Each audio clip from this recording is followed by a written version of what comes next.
Chapter 548. Destroy them. Yun Jian's words stirred fear in the crowd once more. Destroy who? Destroy Inferno Ring? Are you asking us to go against Inferno Ring?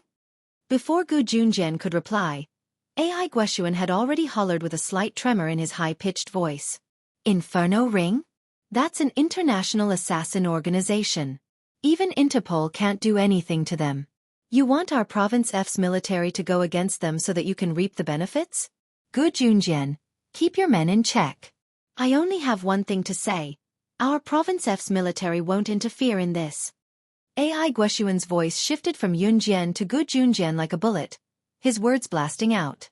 Ai Guoshuan was obviously pushing the blame for Yun Jian's words onto Gu Junjian, assuming that Gu Junjian had instigated Yun Jian to say those words.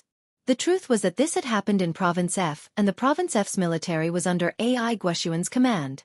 If they were to go against Inferno Ring, the Province F's military would definitely go downhill. From the looks of it, Gu Junjian, as the officer of the province's advanced special forces, had no reason to interfere. Ai Guoshuan even thought that Gu Junjian wanted his military to go against Inferno Ring. By then, Gu Junjian would be able to reap the benefits from the loss of many of his men, making the province's military stronger than his Province F's. If that was the case, wouldn't Gu Junjian be the one to be praised by Officer Yuan? Ai Guoshuan, can you be any more shameless? Gu Junjian was so angry that he pointed at Ai Guoshuan's head and roared. Trying to calm himself down, Gu Junjian pointed at Ai Guoshuan and spoke in the calmest tone that could explode at any moment. Let's put our personal grudges aside for now, alright? You're F Province's advanced special forces officer after all. How could you think like that? I, Gu Junjian, swear that everything I do is for the good of the people. Why did we join the army? Wasn't it all for the sake of the country's stability and for the people to live and work in peace? Shouldn't we join hands to drive those criminals out of our country? Wake up. Ai Guoshuan.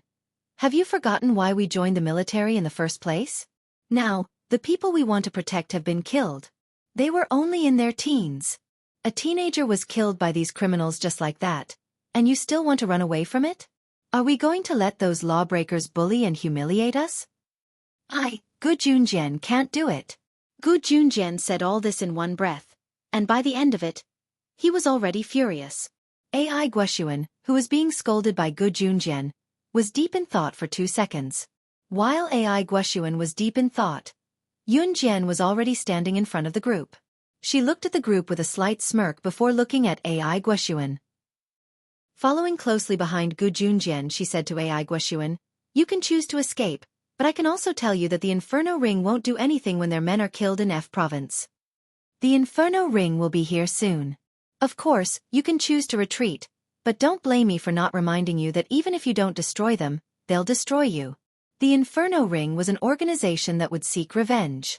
If their men were killed outside, the organization would definitely send people to assassinate them. Yun Jian had killed Hertz and his men, and the truth would come out sooner or later. So many people had seen her kill Hertz and his men, the Inferno Ring would definitely come knocking.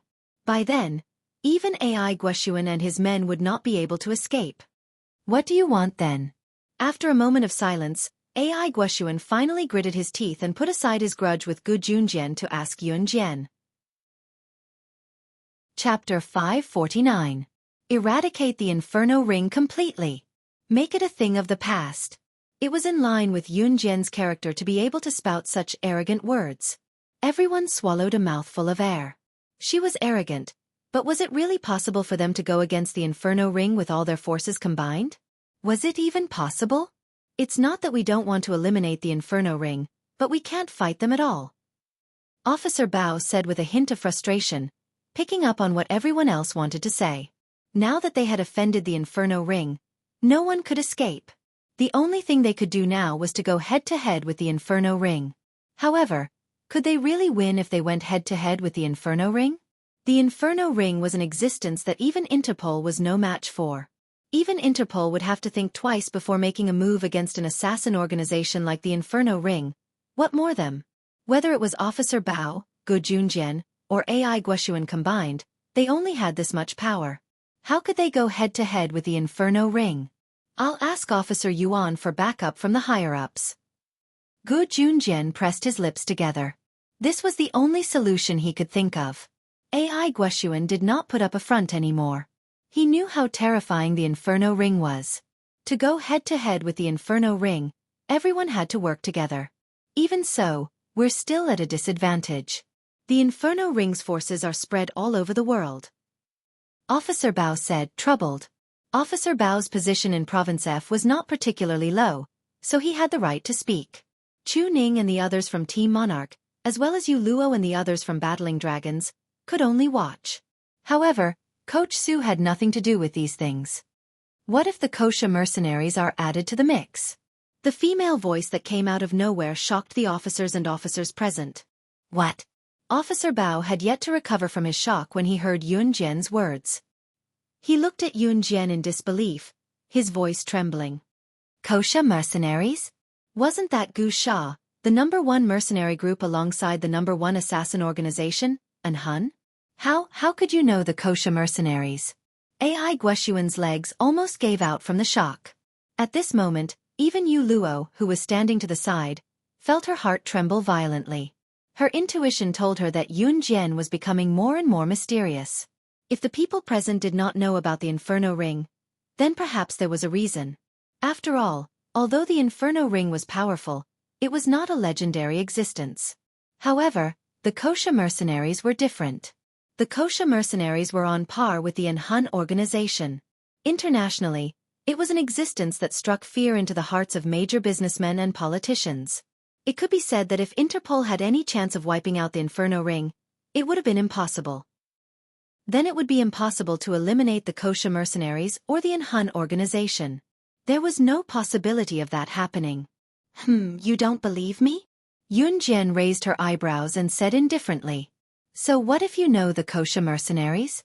That was the #1 mercenary group in the world. Do you think they'd help you?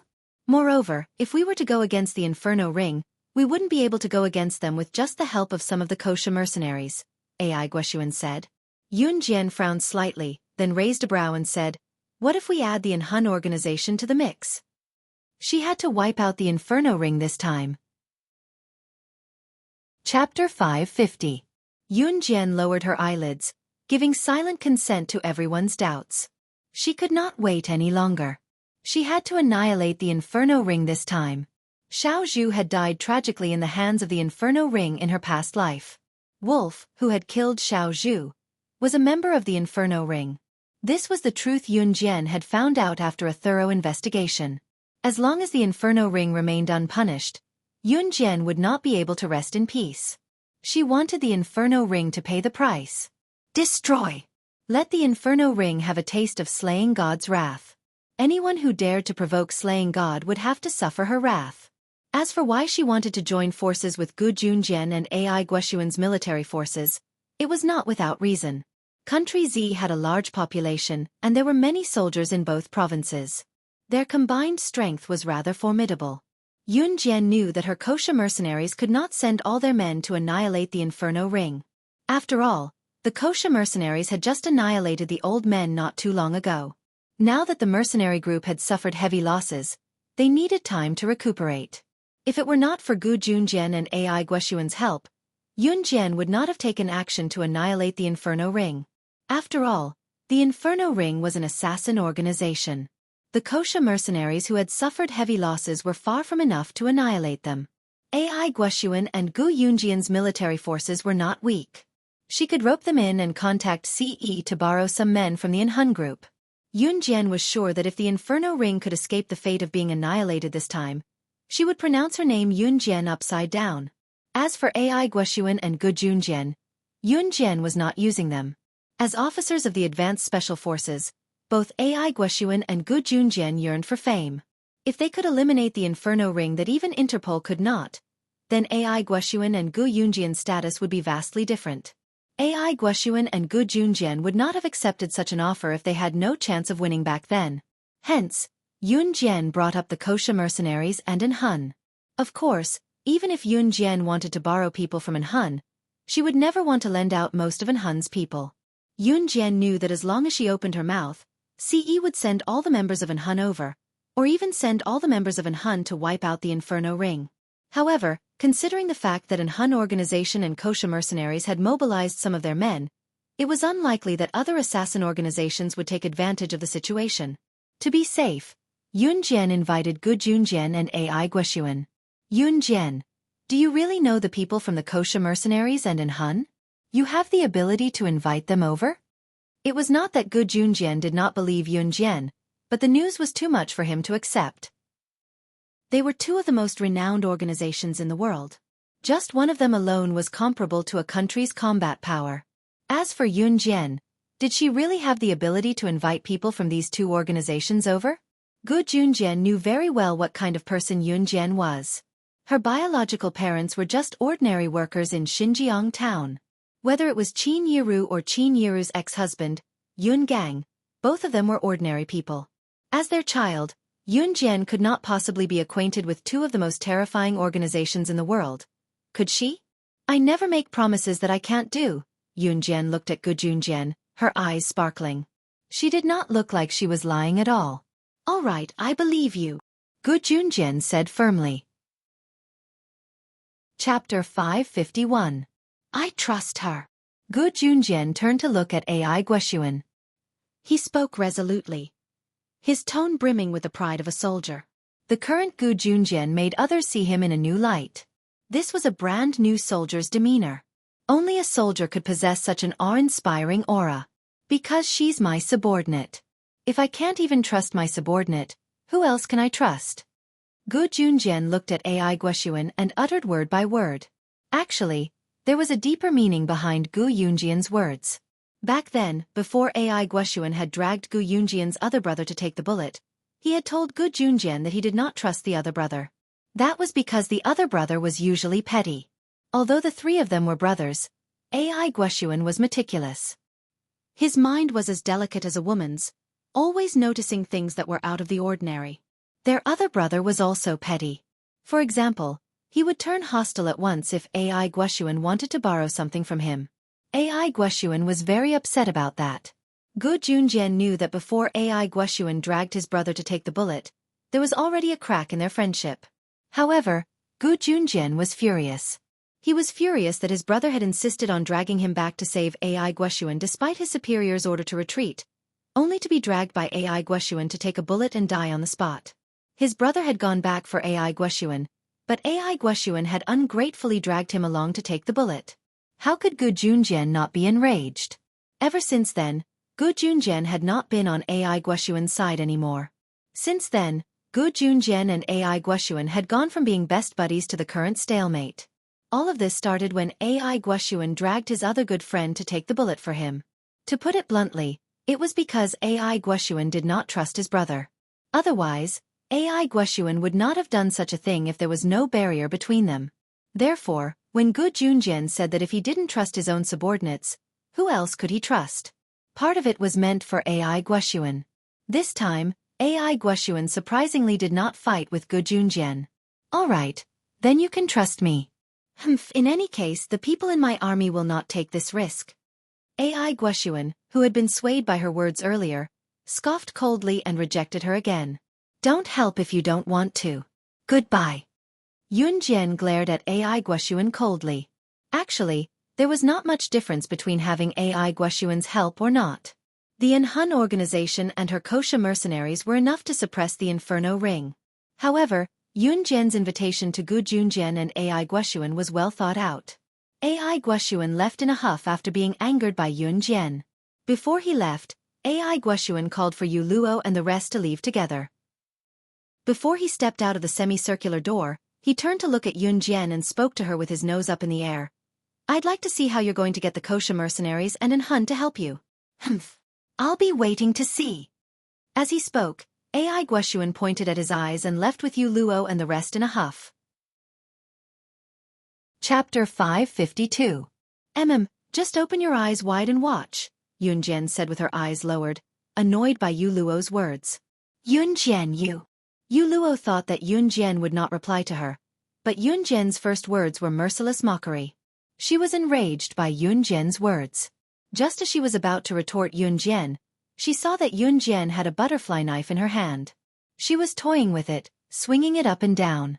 Yu Luo gulped. She had not forgotten how Yun Jian had stabbed Hertz's eyeballs with this butterfly knife. She also could not forget how Jay and his men in black were killed by Yun Jian. Yun Jian's bizarre moves were so natural that one would shudder at the mere thought of it, let alone the way Yun Jian was swinging the butterfly knife in her hand. Yun Jian was swinging the butterfly knife casually in front of Yu Luo, even looking at her from the corner of her eyes. The scene sent chills down Yu Luo's spine. "Hey Officer AI, let's go." Yu Luo was so frightened that she quickly ran out. Her laughable look made everyone present feel that she was being ridiculed. Where had the awe-inspiring Miss Yu gone? Right now, Yu Luo was like a little mouse that was running for its life. She did not even greet her uncle, Coach Su, when she left. Coach Su could only sigh with his head hung low. This was also one of the reasons he did not think highly of his niece. She was too arrogant, too ostentatious, and too selfish. After Ai Guoshuan and Yu Luo left, the world seemed to have quieted down. I can also help." Just as Yun Jian had decided to discuss the next step with Gu Junjian, Officer Bao suddenly spoke up from the side. Unknowingly, Yun Jian had taken control of the situation. "My position isn't high, but as long as it's within F Province's jurisdiction, I can still do my part." Officer Bao gritted his teeth, determined to do something big. "Thank you." Yun Jian looked up at Officer Bao and smiled. For some reason, Officer Bao was pleasantly surprised by Yun Jian's sudden gratitude. "You're welcome." Officer Bao replied immediately. All right, I'm going to arrange the next step." Yun Jian had already thought through the entire incident and her subsequent plans in such a short amount of time. Yun Jian had Officer Bao call most of the police out, leaving only a few trustworthy ones behind. Coach Su did not leave as well. It was only then that Yun Jian began to explain her next step. Hertz asked for help from the Inferno Ring before he died, saying that they're trapped in the dojo. "So, Officer Bao, what you're going to do next is to make everyone who knows about what happened today keep their mouths shut. In that case, the Inferno Ring won't know what happened here, nor will they know that Hertz and his men are dead. Officer Bao, continue to surround the Martial Club with your men. Just pretend that Hertz and his men aren't dead yet. I'll get Gu Sha's men to assist you right away. No matter how many reinforcements the Inferno Ring sends or when they arrive, capture them all. Inform me immediately after you've captured them. Officer Gu, you'll bring your men with you. Once the Inferno Ring's men are captured, you'll follow me to meet up with the Kosha mercenaries and in Hun. We'll charge straight into the Inferno Ring's lair and catch them off guard. As for the Kosha mercenaries and in Hun, I'll arrange for them to come to the rescue." Officer Bao led a group of police officers to pretend that Hertz and his men weren't dead and continue to surround the dojo, waiting for the Inferno Ring to walk right into their trap. Once the Inferno Ring's reinforcements arrived, Yun Jian would send the Kosha mercenaries to capture all of them on the spot. Chapter 553. As soon as Yun Jian finished arranging her plan, Officer Bao led the police to surround the dojo again. Officer Bao had some influence in F Province. As for Coach Su, he was very cooperative with Yun Jian's plan. He even promised Yun Jian that he would not step out of the dojo for the next few days in order to make the plan look flawless. Yun Jian also had a good impression of Coach Su. Although Coach Su and Yu Luo were uncle and niece, Coach Su's personality was completely different from Yu Luo's. Coach Su was a very righteous person, which was a stark contrast to Yu Luo's selfish personality. "Officer Gu, let's split up now. You go back to the Zhe Province Army and apply for a transfer of soldiers from the army. We'll meet at Xiaofan Pier in Country S." Yun Jian looked at Gu Junjian and said. Xiaofan Pier in Country S was the only way to get to the headquarters of the Inferno Ring.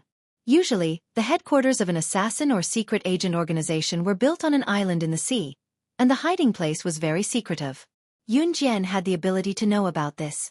Don't forget, her Kosha mercenaries intelligence team was the best in the world. Yun Jian could get the news directly from the intelligence team about any big or small international news. The headquarters of the Inferno Ring had been there for so many years. Her Kosha mercenaries intelligence team had already figured out the coordinates of the headquarters of the Inferno Ring. Yun Jian even knew the exact location of the headquarters of the Inferno Ring, and how many square meters it was. Okay. Gu Junjian looked at Yun Jian suspiciously, but finally nodded in agreement. But after thinking for a while, Gu Junjian still asked Yun Jian, Xiaofan Pier in Country S is the headquarters of the Inferno Ring?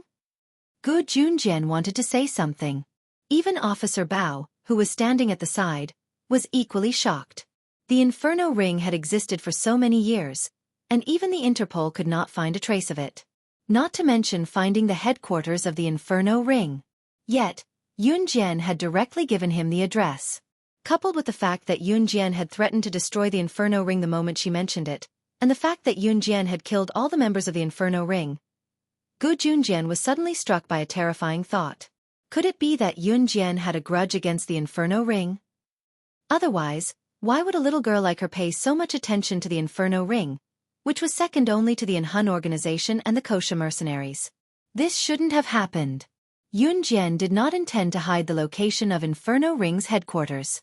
She nodded in front of Gu Junjian and Officer Bao. Yes. Chu Ning and the others, who had been standing at the side without interrupting, were stunned speechless by Yun Jian's actions. They thought that they already knew Yun Jian well enough, but they didn't expect that. She even knew people from Hun and Kosha mercenaries? She even knew the location of the Inferno Ring's headquarters. All right, we'll move out immediately. Gu Junjian nodded and took out his phone to call his superior to request for the military to send people over. Yun Jian also sent a text to Snake Lizard, asking it to send some people to F Province to support Officer Bao's men and wait for the Inferno Ring to send people to rescue Hertz. Just after Gu Junjian and Yun Jian finished their calls and texts, a man with a deep frown appeared on his face. A man's voice that was deep in thought with a frown rang out. Yun Jian, I want to ask you something. The person who spoke was Lu Shiyun, who was standing not far away. Chu Ning and the others were also stunned. Captain, what do you want to ask?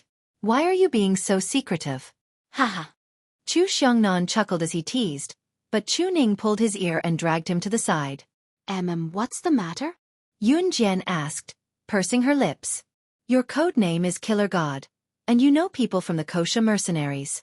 From what I know, the boss of the Kosha mercenaries also has the code name Slaying God, which is so similar to your code name. Slaying God is the #1 on the International Secret Agent ranking. I really want to know, are you guys related? Chapter 554. Lu Shiyun's words caught everyone's attention.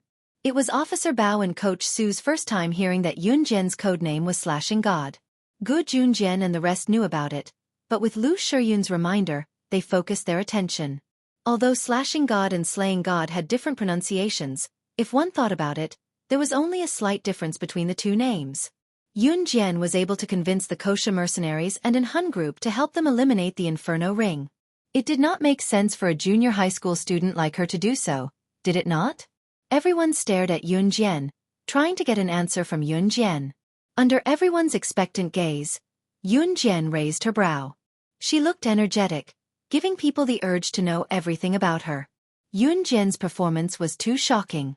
Her ability had surpassed that of a junior high school student. Under everyone's gaze, Yun Jian's lips curled up. Her smile was mesmerizing, delicate yet not lacking in beauty. Just the sight of it was enough to fill one with joy. She curled her lips and calmly spat out the words that shocked everyone. It has something to do with me. Yes.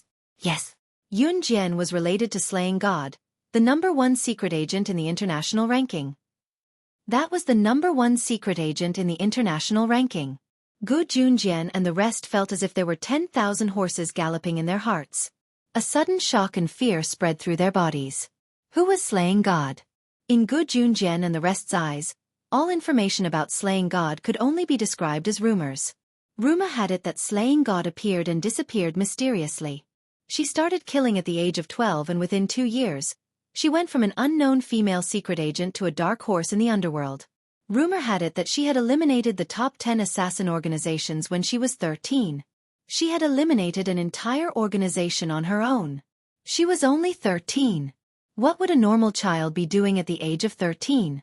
They would be growing up in their parents' arms. However, to Slaying God, these things that were impossible were all facts. This was because only a small number of people knew that Slaying God had been abducted by the organization when she was 5. Now that she was 13, she had stepped on countless lives and blood. 8 years of growth was enough to turn a child into a terrifying killing machine. However, after slaying God annihilated one of the top 10 assassin organizations on the list at the age of 13, she killed the previous boss of kosher mercenaries and replaced him before everyone could process what had happened. This step was enough for slaying God to gain a foothold in the international arena. By the time she was 16, slaying God had already taken the world by storm and was ranked number 1 on the international secret agent ranking. This kind of growth speed terrified everyone. And now, Yun Jian actually said that she was related to that legendary character. How could Gu Junjian and the others not be shocked? How could they not go crazy? In fact, Gu Junjian and the others would never have dreamed that Yun Jian would become 1 year younger when she was 16 years old in her previous life. When she was reborn, Yun Jian was only 15 years old. Now that the new year was over, she had turned from 15 to 16 years old. In fact, Yun Jian was already 17 years old now. It was just that her body was 1 year younger. You know her. I'm referring to slaying God.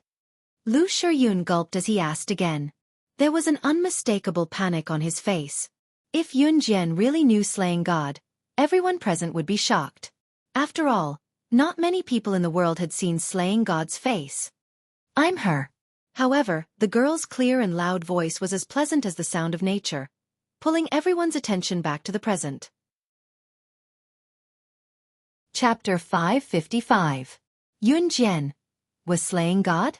What kind of international joke was this? Everyone stared at Yun Jian in horror. Their faces were drained of color. Slaying God, the top assassin on the international secret agent ranking, was not on the same level as everyone present. Some countries and regions had categorized slaying God as one of the people not to be trifled with. The mere thought of such a terrifying existence was enough to send chills down one's spine. Did Yun Jian just say that she was slaying God? However, Gu Junjian and the rest who knew about Yun Jian's skills were stunned. Gu Junjian in particular was completely dumbfounded and in disbelief. In spite of it, Gu Junjian was the one who knew Yun Jian's skills the best among everyone present. This was because Yun Jian had killed Wolf Blade, who was ranked 10th on the international assassin ranking. Wolf Blade, who was ranked 10th on the international assassin ranking, was killed by Yun Jian, a junior high school girl.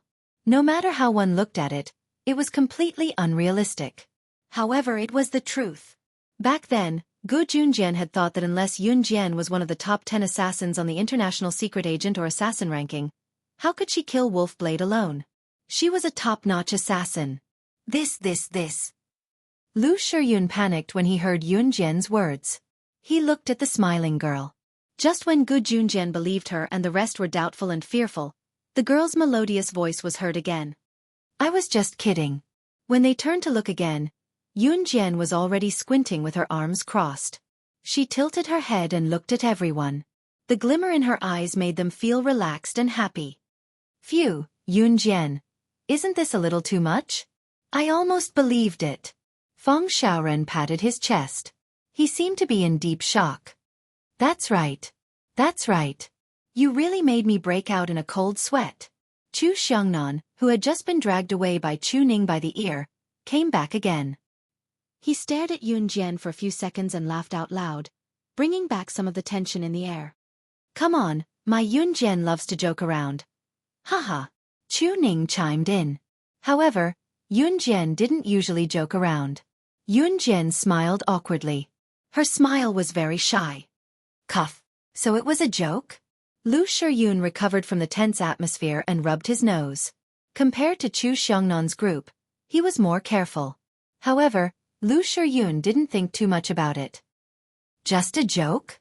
Officer Bao was so frightened that he almost suffocated. Then, he pursed his lips, and the fear from before disappeared. Only Gu Junjian was still frowning and deep in thought. Yun Jian's joke made him feel that what she said was true. Yun Jian was the secret agent, slaying God. Gu Junjian had a feeling that even if Yun Jian wasn't slaying God, she was still related to slaying God. However, Gu Junjian couldn't say what the relationship was. Yun Jian pursed her lips and spoke again. I do have a certain relationship with the kosher mercenaries, and the Inferno Ring has a grudge against the kosher mercenaries. So don't worry, the kosher mercenaries won't let the Inferno Ring off the hook. So you don't have to worry about being implicated. Yun Jian's words made everyone's expression change slightly. Officer Bao was the first to nod. Yun Jian's words made everyone feel more at ease. In fact, the thing that they were most afraid of when dealing with the Inferno Ring was that the Kosha mercenaries and an Hun group wouldn't come to help. Would they not be doomed if they went up against the Inferno Ring alone? Chapter 556. Alright, we can start now. Gu Junjian spoke up after Yun Jian was done giving instructions. Gu Junjian was the highest-ranking officer among everyone present, so he had absolute authority to carry out his orders. When the people present heard this, they all agreed. Officer Gu, leave this to me. Officer Bao had a good impression of Gu Junjian. To be honest, Officer Bao did not like Ai Guoxuan. Although Ai Guoxuan was considered Officer Bao's superior, the latter's attitude of not caring about their lives chilled Officer Bao's heart. To be honest, other than Yun Jian, Officer Bao and the others were the only ones who would be targeted for revenge after the Inferno Ring members died in the dojo. What Officer Bao did not expect was that his own officer in F Province, Gu Junjian, would come to his aid instead of Ai Guoxuan. Officer Bao was grateful for Gu Junjian's gesture. You stay here first. The Kosha mercenaries will be here soon to help you, Yun Jian said to Officer Bao. Officer Bao nodded. In the end, Yun Jian and the others bid farewell and left. Gu Junjian drove them back to Jia Province overnight. Yun Jian and the others arrived at the dojo at night, but it was not too late. At least, the dojo and other places were still open at this hour, and so were the supper shops. Gu Junjian had planned to stay a night in F Province before returning, but he did not expect to run into something like this. Gu Junjian checked out of the hotel room he had booked and drove Yun Jian and the others back to Jia Province overnight. They had planned to stay a night in F Province because they would get tired easily after driving for a long time. Moreover, they could not see the route clearly at night, but Gu Junjian could not be bothered with that now. Fortunately, Lu Shiyun and the others, who had learned how to drive, were able to switch with Gu Junjian for a while. Therefore, Yun Jian and the others returned to Jia Province at 1 or 2 o'clock in the morning. Lu Shiyun, Chu Ning, and the others were not strong enough, so Gu Junjian sent them all back home. Yun Jian had originally planned to go home before organizing a search for CE. Before that, Yun Jian had something more important to do.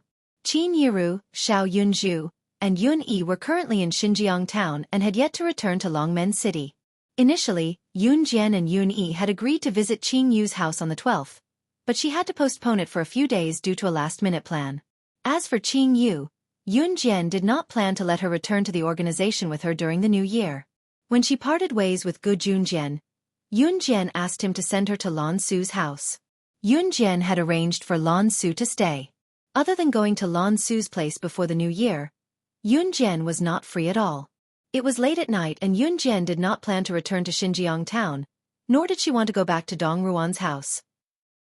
Yun Jian had something important to discuss with Lan Su. After Gu Junjian sent Yun Jian to Lan Su's suite, Yun Jian went upstairs alone to knock on the door.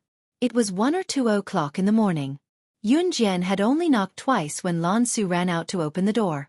Lan Su was surprised to see Yun Jian when he opened the door. Yun Jian had come to visit him once before the new year but had not come since. Yun Jian had gone to Xinjiang town and Yun Jian had told him about it. Why did she come to his place in the wee hours of the morning? He almost called the wrong name. Yun Jian, you're here to see me now? Lan Su had not seen Yun Jian for a long time. Her heart was with the witch tribe, so when she saw Yun Jian, she could not help calling out, Lord Witch Goddess. Chapter 557. After closing the door, Yun Jian stood in the luxurious suite with Lan Su. When Yun Jian had asked Zhang Zhifan to arrange a place for Lan Su to stay, she had picked a suite in the best location in Longmen City. Lan Su, on the other hand, was a clean and refreshing girl. Entering Lan Su's house, Yun Jian saw the clean living room. The lights in the living room were still on, including Lan Su's bedroom next to the living room. The door to Lan Su's bedroom was wide open as well, the lights glaring. Yun Jian shifted her gaze back to Lan Su. Lan Su was used to wearing all black. She had an aloof look but she had thin brows, big eyes, and thin lips, a classic beauty. Yun Jian could not help being impressed. Lan Su's ancient black gown accentuated her slender figure the most. When they first met, Lan Su's ancient black gown gave off a refreshing and beautiful feeling. Back to the topic, Yun Jian looked at Lan Su's charming eyes under her long lashes and was about to speak when Lan Su beat her to it. Yun Jian, why are you looking for me? Lan Su's words made Yun Jian press her lips together. I might not be able to come back in the next few days. You know that my mother, elder brother, and younger brother are in Xinjiang town now. What I'm going to do might bring them danger. So please go to Xinjiang town and look after them for me. Just make sure they're safe and don't let anyone take advantage of the situation, Yun Jian said. Yun Jian was afraid that Inferno Ring's people or those who had been eyeing her covetously would take the chance to lay their hands on Qin Yiru and the rest when she was not by their side. Yun Jian would not make the same mistake twice. When Yun Jian found Xiao Yunju in her past life, she had left Xiao Yunju in the Kosha mercenaries. She did not know that snake, lizard and tiger, leopard were not in the organization at that time and Xiao Yunju was abducted then. Although Yun Jian suspected that the old folks in the Kosha mercenaries were involved, she was not entirely sure. In the end, it led to Xiao Yunju's tragic death. Therefore, Yun Jian would never allow such a thing to happen a second time. Just make sure they're safe? Lan Su's big eyes blinked. Her change from her aloof demeanor warmed Yun Jian's heart. Yun nodded. There was a reason for her to look for Lan Su. Because Lan Su's ability. Lan Su came from the Yulong continent, and the people of the Yulong continent all had the power to cultivate. These were things that the people of Earth who lived in the human world could not compete with. Therefore, asking for Lan Su's help was the best idea that Yun Jian could come up with at the moment. There was no other way. Alright. Lan Su will definitely not disappoint the great sorcerer goddess. Lan Su suddenly stepped back and placed one hand in front of her chest as she promised Yun Jian. Yun Jian nodded slightly. She did not blame Lan Su for calling her the great sorcerer goddess again. Because Yun Jian knew that this was how Lan Su and the other cultivators of the Yulong continent made promises to others. As long as a cultivator made a promise like this, then even if the heavens fell and the earth cracked, she would still keep her promise. Thank you. Yun Jian squinted at Lan Su and thanked her from the bottom of her heart. Her family was her root. To Yun Jian, Qin Yiru and the others had already become a part of her that she could not part with. This is what Lan Su should do. Lan Su nodded. It was a dreamless night. Early the next morning, Yun Jian drove her Ferrari LaFerrari back to Xinjiang town with Lan Su. This was Yun Jian's first time driving a Ferrari LaFerrari back to Xinjiang town. Therefore, when she drove the car to Xinjiang town, Zhang Meihua, who was standing outside the house, did not recognize it immediately. Chapter 558. Yun Jian nodded. Ignoring Zhang Meihua's shock, she walked around her and headed into the house. Due to the urgency of the situation, she had returned to Xinjiang town to find someone to protect Qin Yiru and the rest, so she did not have time to talk to Zhang Meihua. It was Yun Jian's first time driving a Ferrari LaFerrari back to Xinjiang town. When she returned, the passers-by in Xinjiang town were shocked. The Ferrari LaFerrari that Yun Jian had modified had a wild and arrogant feel to it. In addition, there were only 3 Ferrari LaFerrari in the world. Therefore, in the eyes of the crowd, they had never seen a car like this before. Zhang Meihua knew that Yun Jian had started New Cruise, a company that sold cars, but she did not expect Yun Jian to drive a car back. Was Yun Jian not only 16 years old? One needed to be 18 years old to get a driver's license. Was she not breaking the law? However, Zhang Meihua did not think too much about it. After all, her precious granddaughter was now an advanced Special Forces soldier. She was the director of New Cruise. She was too busy greeting her. However, Yun Jian did not pay any attention to Zhang Meihua at all. Naturally, Yun Jian still remembered how Zhang Meihua had treated her mother. However, she pretended not to know because Zhang Meihua was treating Qin Yiru very well on the surface. Although she was pretending to be nice to Qin Yiru due to her identity, as long as Qin Yiru was happy, Yun Jian would not stop her. After all, Zhang Meihua was Qin Yiru's biological mother. Naturally, Qin Yiru treated Zhang Meihua like a mother and daughter. In short, as long as Qin Yiru was happy, Yun Jian would pluck the moon from the sky. As soon as she entered, Yun Jian saw her mother, who was becoming more and more glamorous, sitting in the living room and chatting happily with a group of relatives who had come to visit Zhang Meihua. Due to Yun Jian, these relatives were now courteous to Qin Yiru and fawned over her as much as they could. Qin Yiru did not have to worry about anything now, so Qin Yiru looked much younger than before. Qin Yiru stood up immediately when she saw Yun Jian enter with Lan Su. Xiao Jian, why are you back so soon? Where's Officer Gu? Why didn't he send you back? Qin Yiru went up to check Yun Jian and asked suddenly. Mom, Officer Gu had something to do and went back. There's a training session in the military, so I'll be leaving later but I'll be back soon, Yun Jian said as she pulled Lan Su to Qin Yiru and introduced her to Qin Yiru. Mom, this is Lan Su. She's my friend. Her school asked her to write an essay for the winter break for a provincial competition. It's about the fields, but she grew up in the city and has never seen the fields in the countryside, so she's coming back with me to stay here for a few days. I can't stay here because I have something to do in the military, so please take care of her for me, Mom. Yun Jian had already discussed her confession with Lan Su before she came. It was natural for Yun Jian to lie now. Hello, Auntie, Lan Su greeted Qin Yiru after Yun Jian said that. Qin Yiru was a little disappointed when she heard that Gu Junjian did not come. In spite of it, Qin Yiru greeted Lan Su when she heard that she was her daughter's friend. Hello. You're Su, right? Come in, don't be shy. Just treat this as your own home. Amen. Lan Su nodded and entered the house. Then, Mom, I'll be going first. Yun Jian squinted and turned to leave. Jia. Xiao Yunju ran down the stairs with his short legs. Jia. Is C.E. Gidge here? Xiao Yunju ran like the wind. His bouncing and skipping made Yun Jian delighted. No, Yun Jian answered after caressing Xiao Yunju's head. Xiao Yunju hung his head in disappointment. Chapter 559. Yunju sprinted to the door with his short legs in delight and lightness. Even Zhang Meihua, who had just returned from the entrance, could not help glancing over at the sound. Yun Jian looked up slightly as well, only to see a tall silhouette appearing just in time under the warm sunlight of winter. Yun Jian pressed her lips together and beamed brightly as she followed Xiao Yunju over. Xiao Yunju was already in Si-Yi's arms. Si-Yi Gidge. Xiao Yunju called out excitedly in Si-Yi's arms. The magnetic voice came from above. Si-Yi rubbed Xiao Yunju's head, but his eyes were on Yun Jian, who was making her way to him. Hey, you're here. Come in and have a seat. Qin Yiru walked over to greet them with a glance. Before Yun Jian could reach Si-Yi, Zhang Meihua, who was about to return from not too far away from the entrance, could not help chuckling. He must be here for Xiao Jian. Come on, come in. Have some tea before you leave. Zhang Meihua called out to Si-Yi like Qin Yiru and even went to the door to tug at Si-Yi's sleeve, asking him to come in. Zhang Meihua was incredibly polite to Yun Jian now. She was courteous to Si-Yi since she had seen Si-Yi's Lamborghini the last time. They were all rich people.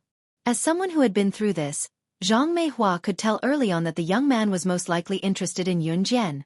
As long as she maintained a good relationship with the young man, she was not afraid that Yun Jian would not provide for her when she was old. TSK. Just thinking about it made Zhang Meihua feel like the future was within reach. Why didn't she think of treating Qin Yiru and Yun Jian better from the beginning? Then there's no need to be so friendly now. However, just as Zhang Meihua was about to touch Si-Yi with her dry and wrinkled hands, Si-Yi avoided her. No need. Si-Yi turned his head and glared at Zhang Meihua. Zhang Meihua's heart clenched when she saw his unapproachable look, coupled with his arrogant aura. At this moment, Zhang Meihua could feel Si-Yi's murderous intent, so she didn't dare to move a muscle. Yun Jian clearly saw Si-Yi's small movement, but Qin Yiru didn't notice it. Yun Jian walked to Si-Yi's side and looked at Xiao Yunju, who was nestled in Si-Yi's arms, with a gentle gaze. Si-Yi's gaze was fixed on Yun Jian. Qin Yiru walked to Si-Yi as well. Qin Yiru looked at Si-Yi and greeted him warmly. "Yi, come in and have some tea." "Sure." At Qin Yiru's invitation, Si-Yi shifted his gentle gaze away from Yun Jian and nodded at Qin Yiru with his perfect side profile. His attitude toward Zhang Meihua and Qin Yiru just now was a stark contrast. Zhang Meihua stood aside awkwardly, but she dared not say anything. She could see Si-Yi and Yun Jian's attitude toward her even if she was dumb. To prevent Si-Yi and Yun Jian from getting impatient, Zhang Meihua kept her mouth shut and followed Si-Yi and Yun Jian into the house. Yun Jian had planned to go to an Hun group to look for Si-Yi, but she didn't expect Si-Yi to be back, so she didn't have to rush to an Hun group. There was no harm in staying at home a little longer, So Yun Jian walked side by side with Ce into the house. Qin Yiru walked in front. Chapter 560. From the moment Lan Su saw Ce, she was completely dumbfounded. It was different from when she first found Yun Jian. When she first found Yun Jian, Lan Su was only pleasantly surprised. Yun Jian was the sorcerer goddess of the sorcerer tribe. Her status was one of the best in the entire Yulong continent. In her previous life, Lan Su was the protector of the sorcerer goddess. Therefore, when she found the sorcerer goddess of the sorcerer tribe, Lan Su was only pleasantly surprised. It was the ecstasy of finally finding the sorcerer goddess of the sorcerer tribe. However, the moment she saw Ce, Lan Su was completely shocked. The Yulong continent was a very vast world. However, in the Yulong continent, there was actually a higher level. The universe was vast and boundless.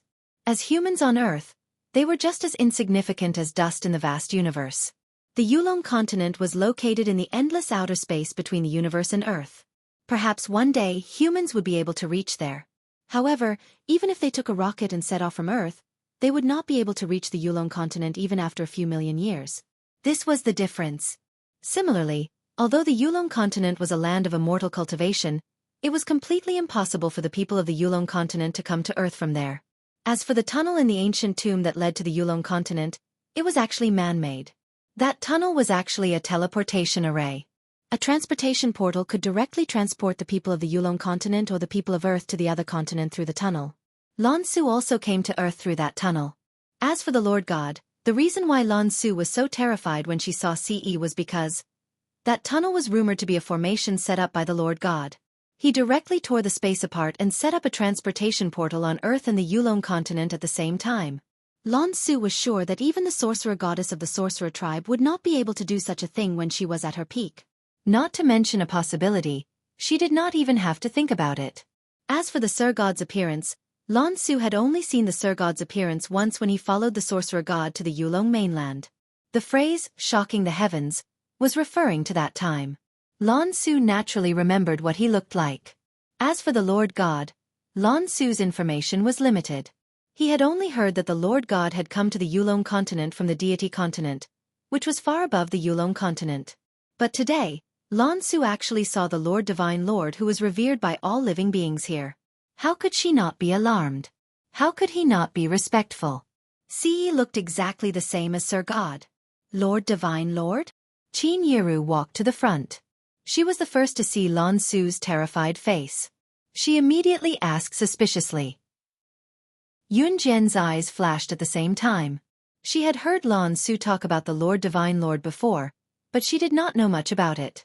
When Ce saw Lan Su greet him respectfully, he reached out and pressed his slender fingers to the side of his head. Some images suddenly flashed past. He frowned slightly, and a trace of seriousness appeared on his handsome face. Mom, Lan Su loves acting. She plans to develop her career as an actress in the future. We are usually like this.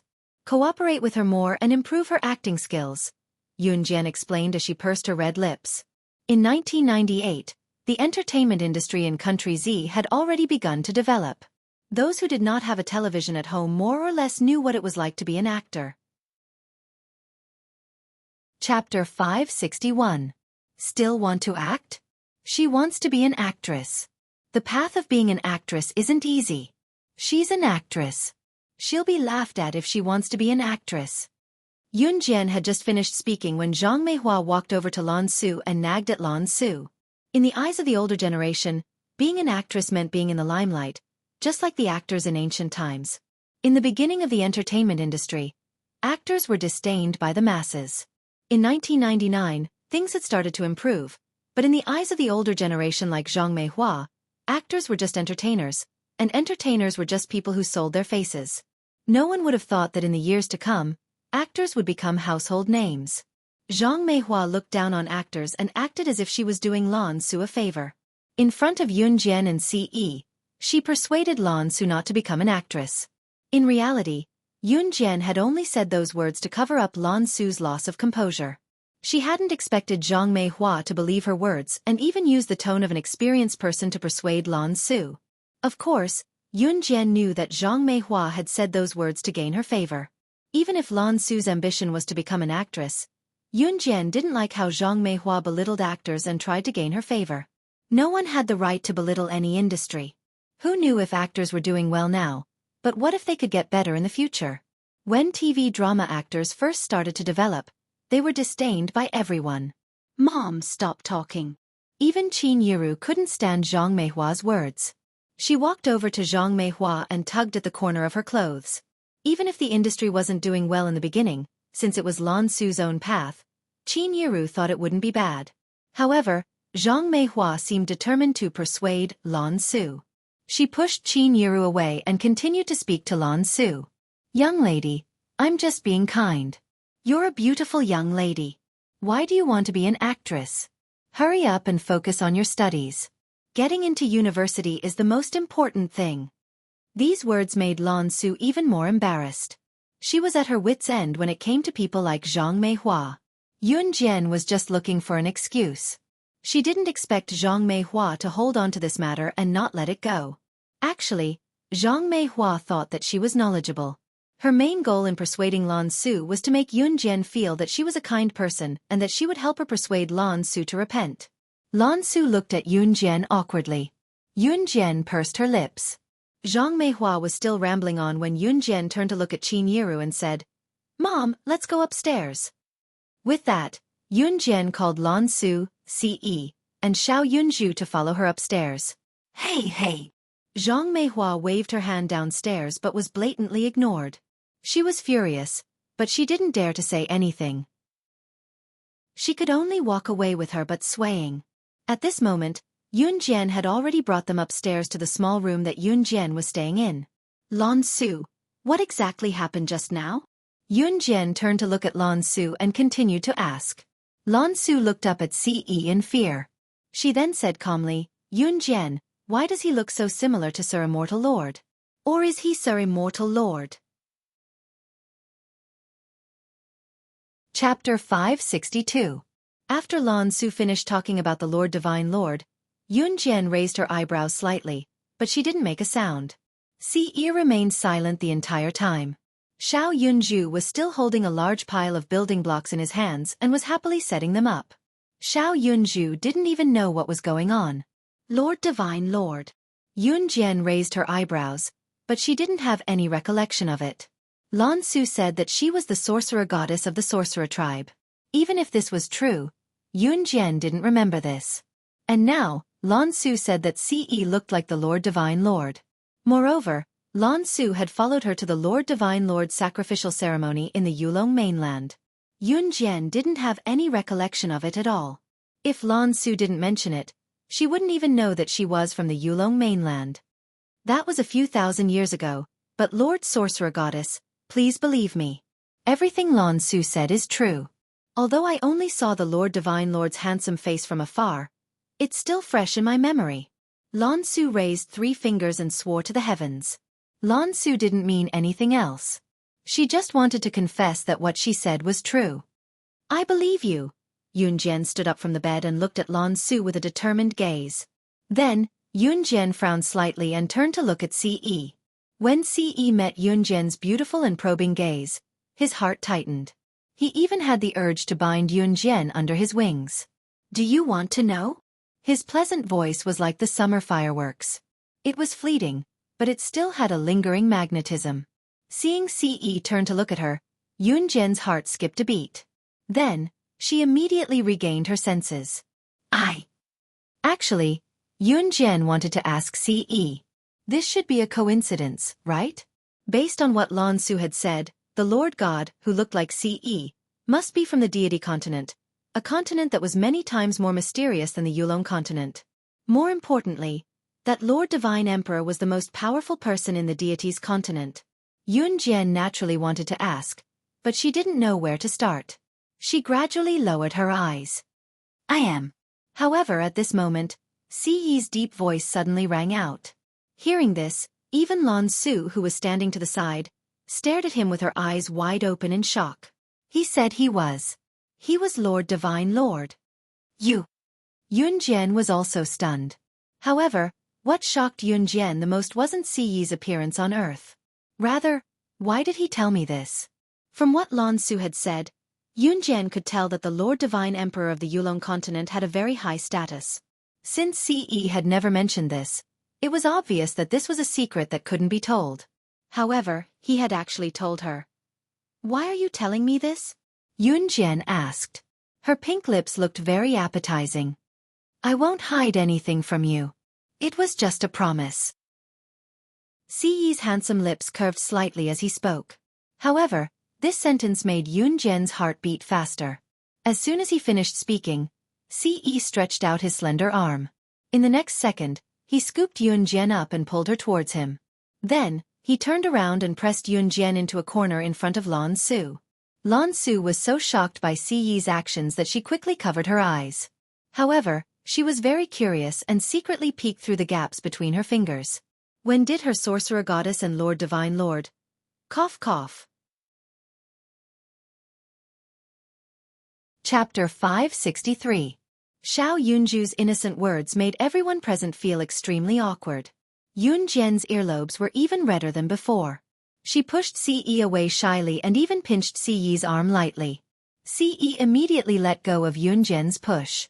He looked at Xiao Yunju helplessly. Cough cough. As if trying to ease the awkwardness, Yunjian coughed lightly. When she was done with the initial awkwardness, she asked Ce randomly, as if trying to adjust her emotions. "Since you're the Lord deity that Lan Su mentioned, why did you come to this world?" Yunjian's words were purely to cover up Ce's sudden actions. Ce's eyes stared unblinkingly at Yunjian. The gentleness in his deep black eyes was clearly visible. "I don't remember everything that happened in the past. I was born here, the young master of an armaments family." Ce didn't hide anything from Yunjian. He didn't even tell Adam and Mo Sen, who were by his side. Lan Su was Yunjian's subordinate. Since Yunjian didn't mention it, Ce didn't mind. Yunjian then heard the gist of things from Ce. Ce only remembered that he was the Sir God of the deity's continent. He didn't forget anything else. What he remembered were only fragments. It was as if a movie was playing in his mind. He only had intermittent memories. He didn't remember everything. As for why he came here, he had already forgotten. However, he remembered that the entrance to the Yulong continent was the ancient tomb. That was why Ce told Yunjian that he was going to the catacomb and that it was a must. That was why Ce knew so much about the sandalwood box. When Yunjian heard this from him, she immediately came to a realization. Lan Su, who was standing to the side, finally regained his senses from Ce's actions towards Yunjian. Lan Su, who was standing behind Yunjian, did not hear a single word Ce said. Don't look at Lan Su's usual attitude of keeping people 1,000 miles away. At this moment, Lan Su was actually thinking. She, the witch goddess, was enlightened. She was actually with a man. One had to know that when the sorcerer god was still alive, not a single man had appeared by her side. If the sorcerer god gave birth to a daughter, it could only be a girl. That girl could inherit the position of the sorcerer god. However, it was a pity that the witch goddess in her previous life did not even have a man by her side, let alone being in a relationship with a man. What Lan Su wanted to do the most right now was to tell the good news to everyone in the shaman tribe. "Sister, I want a kiss. I want a hug." After Ce and Yunjian finished talking, Xiao Yunju was very smart. He knew that it was time for him to interrupt, so he spoke up. At the same time, Xiao Yunju even stretched out his arms. He pouted and looked at Yunjian adorably as he shouted. When Ce heard that Xiao Yunju wanted a kiss and hug from Yunjian, his handsome face immediately darkened. Then he pulled Xiao Yunju over discreetly and carried Xiao Yunju in his arms before Yunjian could hug him. "Big brother Ce." Xiao Yunju was very happy to be carried by Ce. He shook his little arms and his beautiful little face was flushed. "Good boy." Ce carried Xiao Yunju with one arm and rubbed Xiao Yunju's head at the same time. At this moment, Lan Su was looking at Yunjian in surprise. She asked Yunjian, "Sorcerer god, when will you be able to have a child with Sir Immortal?" As long as the sorcerer god gave birth to a girl, even if she could not return to Yulong mainland with her, she could still let her child inherit the position of the sorcerer god. Chapter 564. Lan Su's straightforward words made Yunjian blush. Ce, on the other hand, smirked at Lan Su's words. Wait for her to come of age. Ce was even more direct as he hugged Xiao Yunju and replied to Lan Su. Lan Su's question was enough to make Yunjian blush, but what Ce said next made Yunjian blush even more. What was worse was that Ce had been staring at her with his deep dark eyes. His eagle-like gaze gave off an endless sense of conquest. That's great. Lan Su clapped her hands happily. Yunjian was 16 now. She could afford to wait for another 2 to 3 years. She had waited for thousands of years. Cough cough. Xiao Zhu's still here. Yunjian looked up with a rosy face and hinted. Xiao Yunju was currently looking back and forth between Yunjian and Ce with his beady eyes. After a while, Xiao Yunju suddenly asked, Jie and Gij are going to give birth to a little sister for Xiao Zhu to play with? That's great. Right after Xiao Yunju said that, Yunjian was about to lecture Xiao Yunju about his words. The door was suddenly opened.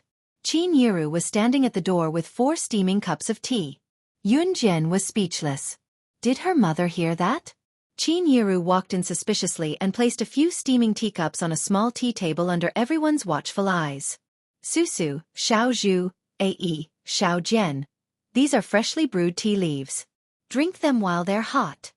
Qin Yiru said. She probably did not hear it. It was fortunate that Xiao Yunju did not speak loudly just now. Yunjian breathed a sigh of relief. Pressing her lips together, she picked up the teacup and blew on it softly. Xiao Jian, I heard you guys talking about giving birth to a little sister just now. What are you giving birth to? Qin Yiru asked out of the blue. Qin Yiru did not hear her clearly. Yunjian's hand that held the teacup froze. Her heart skipped a beat, but she pretended nothing was wrong and told Qin Yiru, Mom, you must have heard wrong. As she spoke, Yunjian stood up and walked over to pull Ce out of the house. Before that, she took Xiao Yunju from Ce's arms and let Xiao Yunju follow Qin Yiru. Mom, I should go to the military. I'll be late if I'm late. Yunjian tugged the corner of Ce's sleeve and walked out. Ce pressed his lips together. His lips were curled up as if none of this had anything to do with him. Hey, don't be in such a hurry. Look, Ae hasn't even drunk the tea yet. Qin Yiru called out from behind. Mom, he's not thirsty, Yunjian said and pulled Ce out of the house quickly. This child. Qin Yiru called out softly, but there was a sense of helplessness in her voice. Yunjian pulled Ce out of Zhang Meihua's house. Let's take my car, Ce spoke up. Yunjian thought about it and decided to leave the Ferrari in Xinjiang town. She and Ce got into the Lamborghini. Ce started the engine and drove off, disappearing into the morning sun. On the way, Yunjian explained to Ce what she wanted to do, including the cooperation with Gu Yunjian's military. At the same time, she told Ce that she wanted to borrow En Hun's power. Ce nodded without a word. No need for that. I'll get Adam to wipe out Inferno Ring directly. Ce glanced at Yunjian from the corner of his eye and took out his phone from his pocket, planning to call Adam. Chapter 565. Before Ce could reach his hand into his pocket, Yunjian pressed down on the back of his hand. Yunjian narrowed her eyes as she looked at him. There was a flash of warmth in her eyes, but it quickly disappeared. Don't! Yunjian pursed her lips. Her delicate red lips made Ce feel refreshed. I want to destroy the Inferno Ring with my own hands. Yunjian looked at Ce. Her delicate and beautiful face was burning with hatred. It made Ce itch.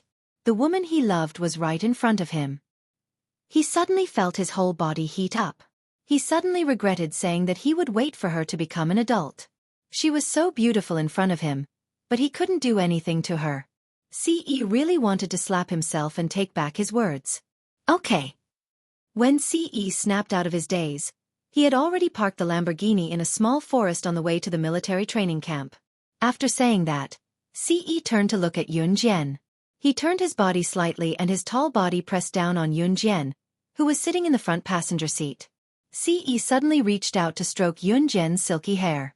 Yunjian's hair was loose today. It was rare for her to let go of her hair tie and not tie her hair into a high ponytail.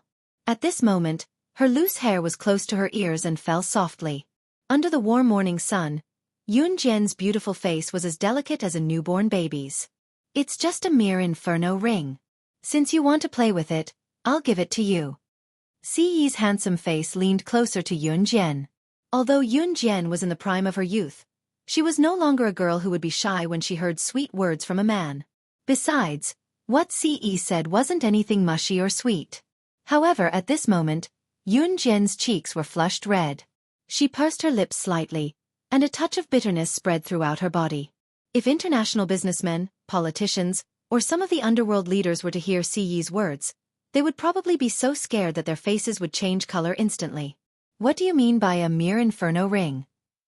If even Inferno Ring, an assassin organization that was second only to Han and Kosha mercenaries, could be described as insignificant, then what other organization would be worthy of his attention? Yunjian lowered her head, but she felt warm inside. She wasn't the kind of girl who would be fooled by sweet nothings, but Siyi's words warmed her heart. Just as Yunjian felt Siyi's tall figure gradually approaching her, she expectantly thought that he was going to do something to her. Suddenly, Siyi sat up straight. He suddenly curved his lips. At an angle that Yunjian couldn't see, his handsome lips curled up slightly. His good-looking eyebrows also raised slightly. Yunjian was disappointed and shy. Yunjian's original plan was to make a trip to Han first, then head straight to Inferno Ring's headquarters. However, now that Siyi was back, she didn't have to go to Han anymore. Siyi had just driven the car to the entrance of the military base when he saw Gu Junjian walking out with a frown. Yunjian waited for the car to stop before alighting. Siyi also got out of the car. He lazily stuffed his hands into his trouser pockets and followed behind Yunjian. The moment he saw Yunjian, Gu Junjian was stunned. Then he frowned slightly and relaxed. He asked her, "Yunjian, why are you here?" I've already contacted Han and Kosha mercenaries. We can set off together now." Yunjian spoke. Then she saw Gu Yunjian's expression and asked, "Officer Gu, what happened?" Chapter 566.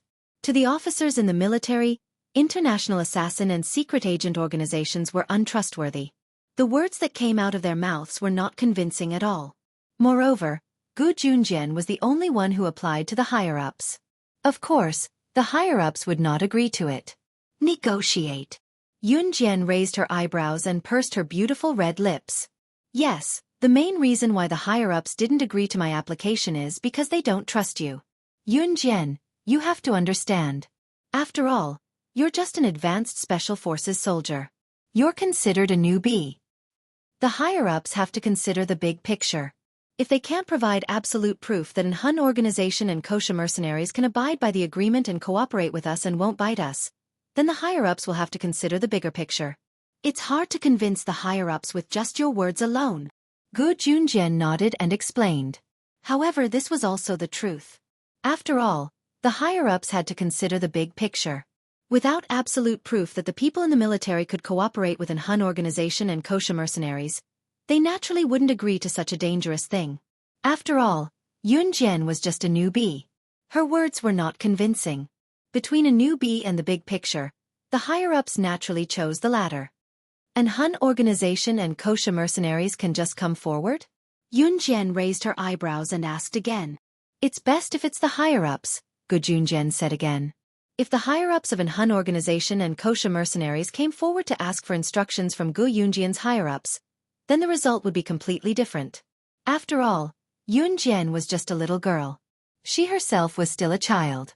The higher-ups were worried about how she could guarantee that an Han organization and Kosha mercenaries would cooperate with the military and wouldn't go back on her word and kill the people in the military. This was indeed a problem worth thinking about.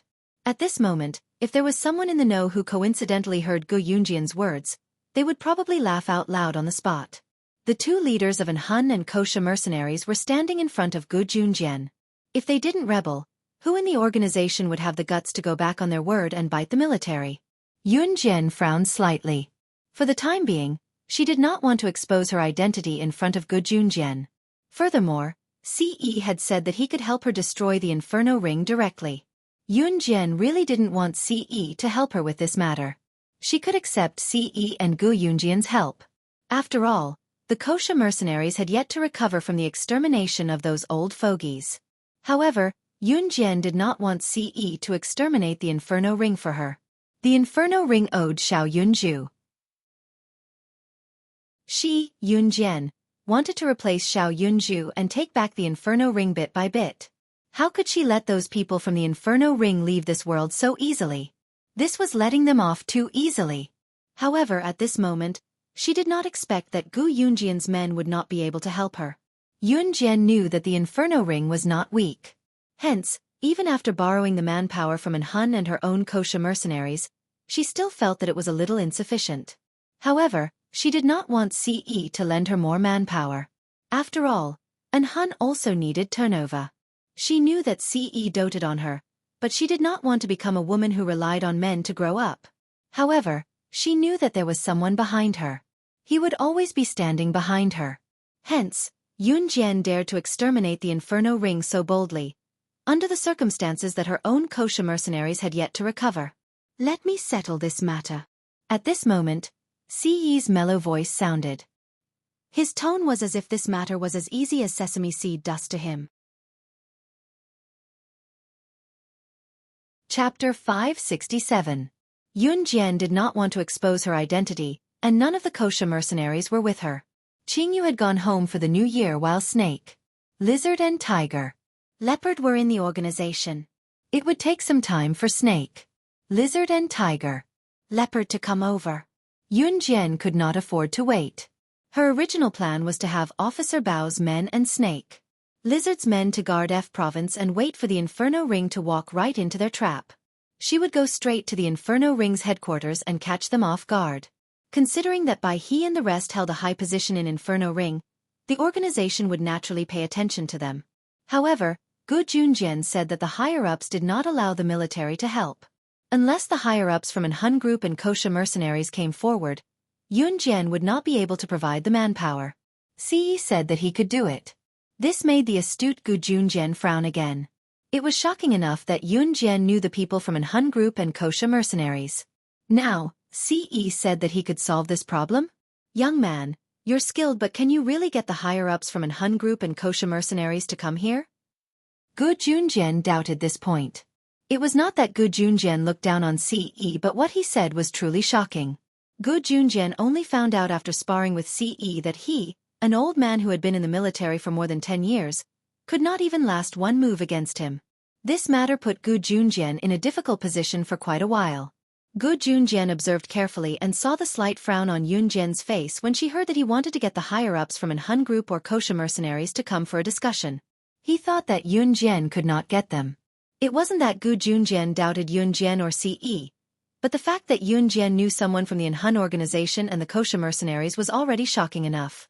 As for the higher-ups, how could she come into contact with them? 20 minutes at most, Ce said as he raised his wrist and looked down at the black watch on his wrist. What? Gu Junjian didn't understand and asked in a daze. The higher-ups of An Hun will be here in 20 minutes. Ce glanced at his watch and took out his phone to send a message. Once the message was sent out, Adam and Mo-san, who had followed him to Longmen City, would rush here immediately. This. Gu Junjian was very surprised.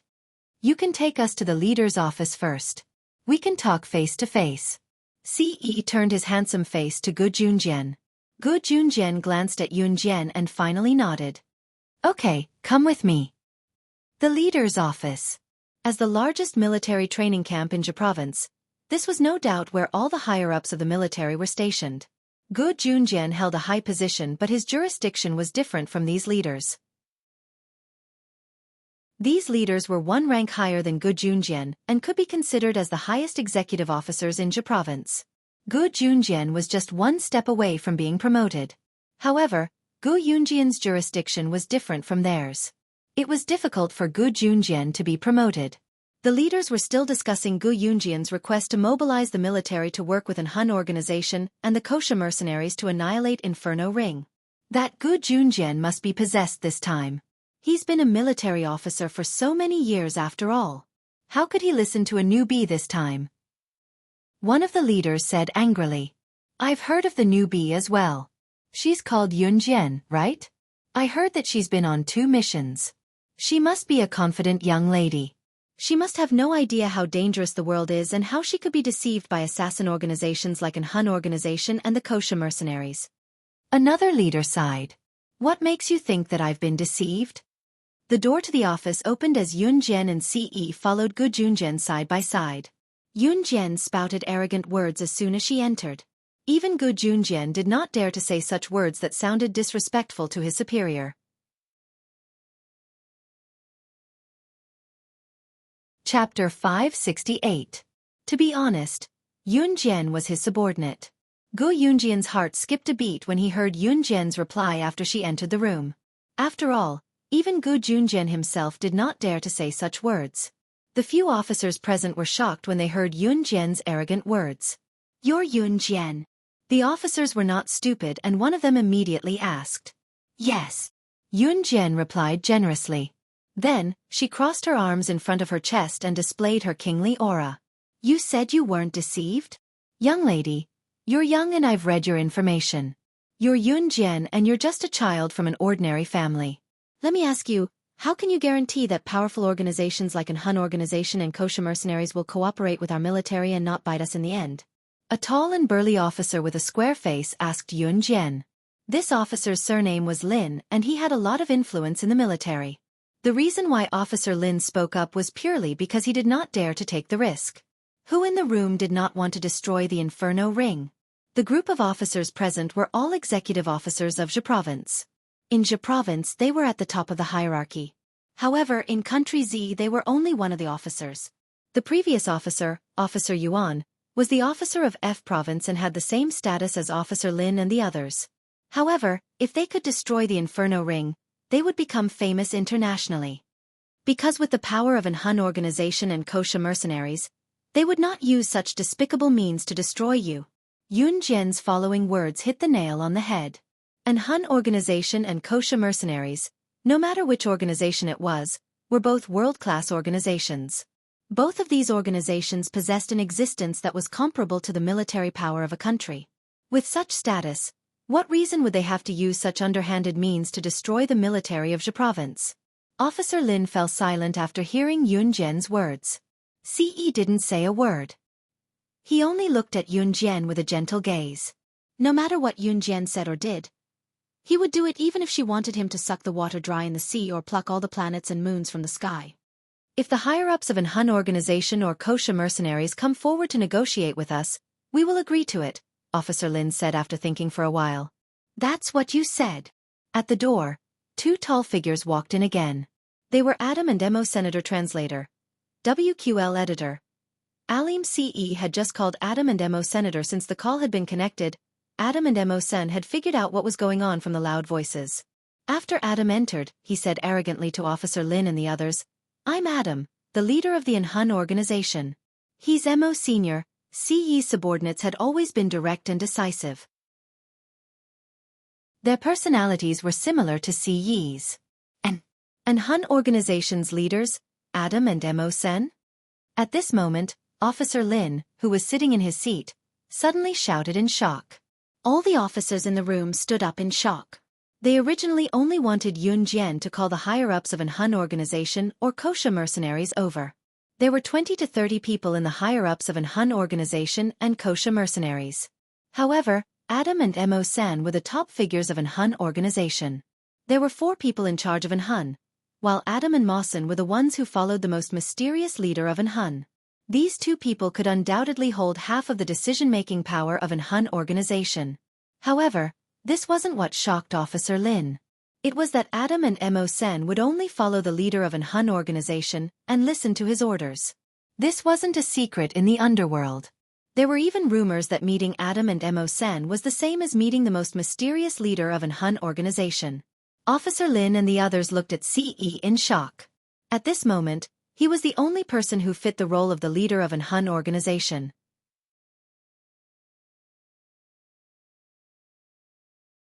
Chapter 569. In spite of it, Chief Lin and the rest quickly retracted their gazes. How could they be sure that a terrifying figure like an Hun's leader would show up here if Adam and Mo Sen were the only ones here? It was rumored that an Hun's leader was even more mysterious than Slaying God, who ranked first on the secret agent ranking. The man in front of them was at most 20 years old. To convince everyone present that CE was an Hun's leader, Adam and Emo-san had to admit it themselves. You too. Are you really in Hun's leaders, Adam and Emo-san? Chief Lin and the rest had obviously ruled out the possibility that CE was an Hun's leader. From their point of view, it was hard to say if Adam and Emo-san were really in Hun's leaders. How could they prove that they were really in Hun's leaders? You don't believe me? Adam guffawed and took a step forward, glancing at CE from the corner of his eye. After receiving CE's gaze, Adam understood at once that he did not want him to acknowledge him. Adam then took out a phone from his pocket lazily. His mature and handsome face made Chief Lin and the rest's hearts skip a beat. Since you don't believe me, I'll prove it to you. Let's see if you believe me when I, and Hun's headquarters, fire a missile and blow up Longmen City's downtown. Adam did as he said and made a call. Adam and Emo-san were men who followed CE. They could tell from CE's gaze what their young master wanted them to do. Adam was a hot-tempered man. He wanted to show them some proof when he heard Chief Lin's distrust. Hey! No. I believe you. I believe you. Who would make it sound so easy to fire a missile? Who else could it be other than Hun's leaders? Chief Lin was startled as he quickly stood up from his seat to greet them. Regardless of whether Adam was telling the truth, Chief Lin dared not take the risk. After all, the people living in Longmen City's downtown area were all civilians. Even if Adam was joking, Chief Lin dared not risk the safety of the civilians with something like this. As soon as Officer Lin spoke, the other officers also began to agree. After all, if Adam and Mawson weren't really from an Hun, they wouldn't have acted so arrogantly. Well then, officers, let's have a pleasant cooperation. Yun Jian stepped forward with a smile. Her lips curled up slightly as she spoke in a relaxed manner. With Adam and Mawson's actions, Officer Lin and the others finally agreed after some contemplation. I finally know why Officer Gu trusts you so much. Little girl, you win. Officer Lin finally let go of her hand. It had to be said that Yun Jian was very good at seizing opportunities. Officer Lin and his men had never seen a young girl like Yun Jian. Of course, there was another reason why he had agreed to Yun Jian's request. It was because of CE. Their intuition told them that this man was not simple. Officer Lin had good eyesight. He had clearly seen the exchange of glances between Adam and CE. But the military can't send a lot of men to you. At most, we'll send 10 groups of advanced special forces members. This was the most Officer Lin could give. They needed manpower in the military as well. Each member of the advanced special forces had the ability to fight against 10 people. 10 groups of advanced special forces members meant that each group had at least 7 people and at most 10 people. There were about 100 people in total. That's enough. Thank you. Yun Jian nodded with a squint and looked at Officer Lin and the others, continuing to brag. I'll let all of you know that trusting me is the best choice you've ever made. Once Inferno Ring was eliminated, Zhe Province's military would attract the world's attention. As for Officer Lin and the others, their blood was boiling. This young lady was crazy.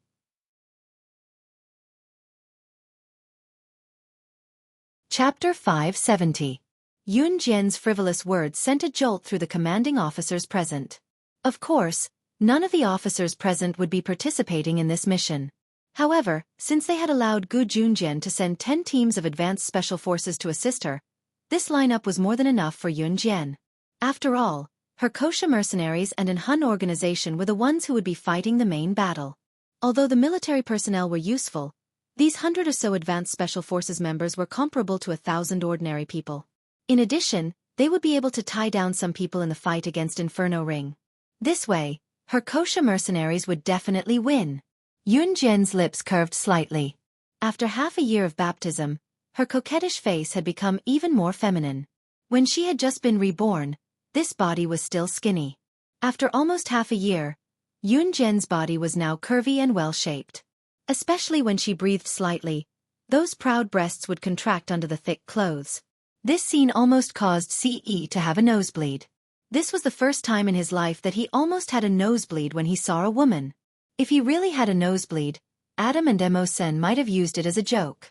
CE quickly turned his head away from Yun Jian. However, above his handsome jawline, the handsome curve of his lips formed a line. Seeing CE's smile, Emo-sen, who was standing at the side and watching Adam speak but didn't say anything, twitched the corner of his mouth. Emo-sen had never seen his young master so expressive. Hence, a wicked smile appeared on Emo-sen's mature face. Then we can go now. Gu Junjian pursed his slightly dry lips. At this moment, the surging emotions in his heart was something that he wouldn't be able to understand if it wasn't for him. To Gu Junjian, Inferno Ring, an organization that held absolute authority in the world, was like a hero who was suddenly going to do something big. To Gu Junjian, this was undoubtedly the most dangerous yet most fascinating mission he had been looking forward to ever since he became an officer of the Advanced Special Forces. Okay. Yun Jian narrowed her eyes. She then turned around and followed Gu Junjian out of the leader's office. Adam and Emo-sen followed behind CE, protecting CE as she left. When they saw CE being escorted away by Adam and Emo-sen, the group of leaders present heaved a sigh of relief. This man's aura was too strong. Even if he didn't speak, people could feel his strong aura. In less than half an hour, Gu Junjian gathered the 10 strongest teams of Advanced Special Forces members that he had selected to be in the military base. After the explanation, the 10 groups of Advanced Special Forces members were rather excited. Fear was mixed with a bit of passion. They wanted to work with Han and Kosha mercenaries to eliminate Inferno Ring. What a great honor this was! Yun Jian had just gone to Team Monarch to inform them. The members of Team Monarch were all newbies and were not capable enough to participate in this mission. Therefore, Yun Jian made her way here after informing the Team Monarch members. CE had already brought Adam and Emo-sen back to Han to make arrangements. Of course, they left after bidding farewell to Yun Jian. When Yun Jian returned from Team Monarch's training ground, she saw Gu Junjian standing at the same spot calling out to her. Yun Jian, we're just waiting for you. Come over quick. At this moment, there were 5 buses parked beside Gu Junjian. Yun Jian nodded slightly and walked over. Officer Gu, why is she going too? Just then, an unfriendly male voice was heard. It was obvious that this person had no idea what was going on. Chapter 571. The champ squad that Xiao Weiming was in, which was the group of Advanced Special Forces led by Yu Fengqing, was considered one of the best among the Advanced Special Forces. That was why Xiao Weiming despised Yun Jian and the rest back then. Now, because of the previous mission, he had become enemies with Yun Jian's Team Monarch. After the previous mission was completed by the newbies Team Monarch, all the members of the champ squad were criticized and punished by Gu Junjian. Gu Junjian said that the oldest among them had been in the Advanced Special Forces for decades, and even the youngest had been in the military for more than 10 years. In the end, they were worse than newbies. At that moment, Xiao Weiming's champ squad and Flying Dragon squad hated Yun Jian's team of 7 to the core. Of course, Xiao Weiming and the rest did not know that Yun Jian's team of 7 had gone to Province F, including what Yun Jian did in the leader's office just now. Xiao Weiming only listened to Gu Yunjian's brief description of what happened in the martial arts center in Province F. This time, the military was going to bring people to destroy the Inferno Ring. Logically speaking, in Xiao Weiming's opinion, a newbie like Yun Jian had no right to participate in this mission. Therefore, Xiao Weiming despised Yun Jian's appearance. However, Gu Yunjian's next sentence caused an uproar. Of course. Yun Jian was the one who contacted Han and Kosha mercenaries. If she doesn't go, how are we going to cooperate with Han and Kosha mercenaries? Gu Yunjian's words struck fear and astonishment into the hearts of everyone present. What? Yun Jian was the one who contacted Han and Kosha mercenaries? How was that possible? Han and Kosha mercenaries were 2 major assassin mercenary groups with immense strength, and Yun Jian actually knew people from these 2 organizations? How could Han and Kosha mercenaries work together with the army to eliminate the Inferno Ring? Gu Yunjian's words made Xiao Weiming, who had been bragging a moment ago, shut up instantly. Officer Gu, let's go. Yun Jian only thought that Xiao Weiming was ridiculous. She did not even look at Xiao Weiming as she walked over to Gu Junjian and spoke. All right. Gu Junjian nodded and called for everyone to board the 5 buses that had been prepared in advance. Xiao Weiming and the members of the champ squad who were originally looking down on Yun Jian stared blankly at her. It was only when Gu Junjian called for them to board the bus that this group of people blushed and followed him onto the bus. The 5 buses took a full 3 hours to arrive at the pier in Jia Province's Ning City. The headquarters of the Inferno Ring was located at Xiaofan Pier in S country. In order to travel from Z country to S country, one would have to pass through several countries by bus. Therefore, it was unrealistic to travel by car. Taking a cruise ship from the sea to country S was the best choice. The group traveled for 2 days on the cruise before arriving at S country. When they arrived at S country, it was already 6 or 7 o'clock at night. After exiting the cruise, Yunjian said to Gu Junjian seriously as she looked at the bustling city illuminated by neon lights, "Let's find a hotel to rest first. We'll take action in the wee hours of the morning." "All right." Gu Junjian nodded. "Yunjian, do you have to do this? Aren't you acquainted with an Han and Kosha mercenaries? Why does Officer Gu have to listen to your orders? Who do you think you are?" Xiao Weiming couldn't help but shout when he saw the girl he hated so much standing in front of him as if she was flaunting her prowess. Chapter 572. Because I know people from the Hun organization and Kosha mercenaries. Do you know them? If you do, you'll be the one to instruct them. Yun Jian glared at Xiao Weiming, giving him a look as if she thought he was an idiot. Yun Jian rarely used harsh words to mock others. However, Yun Jian was already annoyed with Xiao Weiming's constant buzzing like a bee. Xiao Weiming, who had been mocking Yun Jian earlier, was rendered speechless by Yun Jian's reply. Although Yun Jian was usually quiet, every word she said hit the nail on the head. Seeing that Xiao Weiming was suddenly intimidated by Yun Jian, a person who was neither from Champ Squad nor Flying Dragons who stood beside Xiao Weiming chuckled and mocked him. "That's right. Haha, I didn't expect you to be so speechless by a little girl even though you're usually so amazing." This person obviously did not have a good relationship with Xiao Weiming. Humph. Xiao Weiming scoffed and walked away. "Hee hee, little girl. I support you. You're amazing." I'm always annoyed with Xiao Weiming. The man who helped Yun Jian rebuke Xiao Weiming smiled at Yun Jian.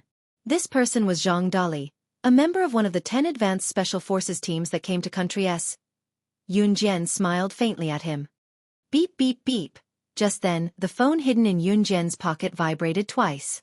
Yun Jian reached out to answer the call. Gu Junjian and the rest did not know what Yun Jian had heard. They only thought that Yun Jian did not say anything. She narrowed her eyes slightly and smiled. She hung up the call after a while and turned to look at Gu Junjian, pursing her red lips. "There's a change of plan. We're leaving now." Ha! The group of advanced special forces members was at a loss. "Follow me," Yun Jian said. By then, all the members of the advanced special forces were fully armed. The battle with the Inferno Ring had begun early. They didn't wait for dawn to set off. Yun Jian wasn't with the Kosha mercenaries, and she wasn't with an Hun either. Leading a group of advanced special forces to the pier at the bend of the bridge, Yun Jian explained as they walked, unafraid that the people from Country S could understand Chinese. The original plan was for an Hun and Kosha mercenaries to take the lead, but now it looks like we'll have to go first. The advanced special forces were the vanguard. What kind of joke was this? As soon as Yun Jian finished speaking, someone couldn't help but shout, "What? You want us to take the lead?"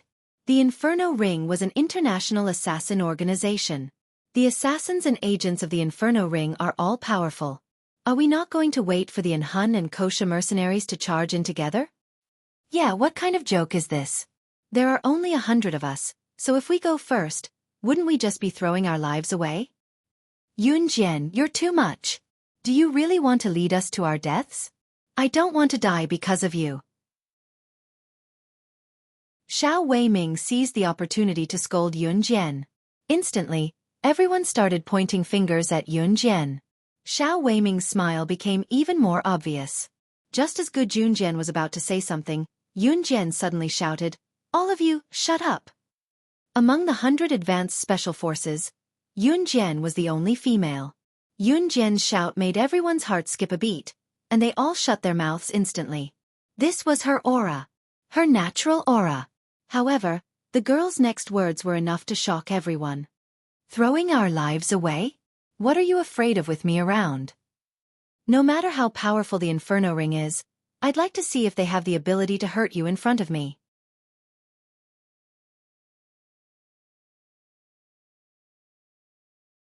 They had all received orders from their superiors to come to Country S. If they ran away now, wouldn't they become deserters?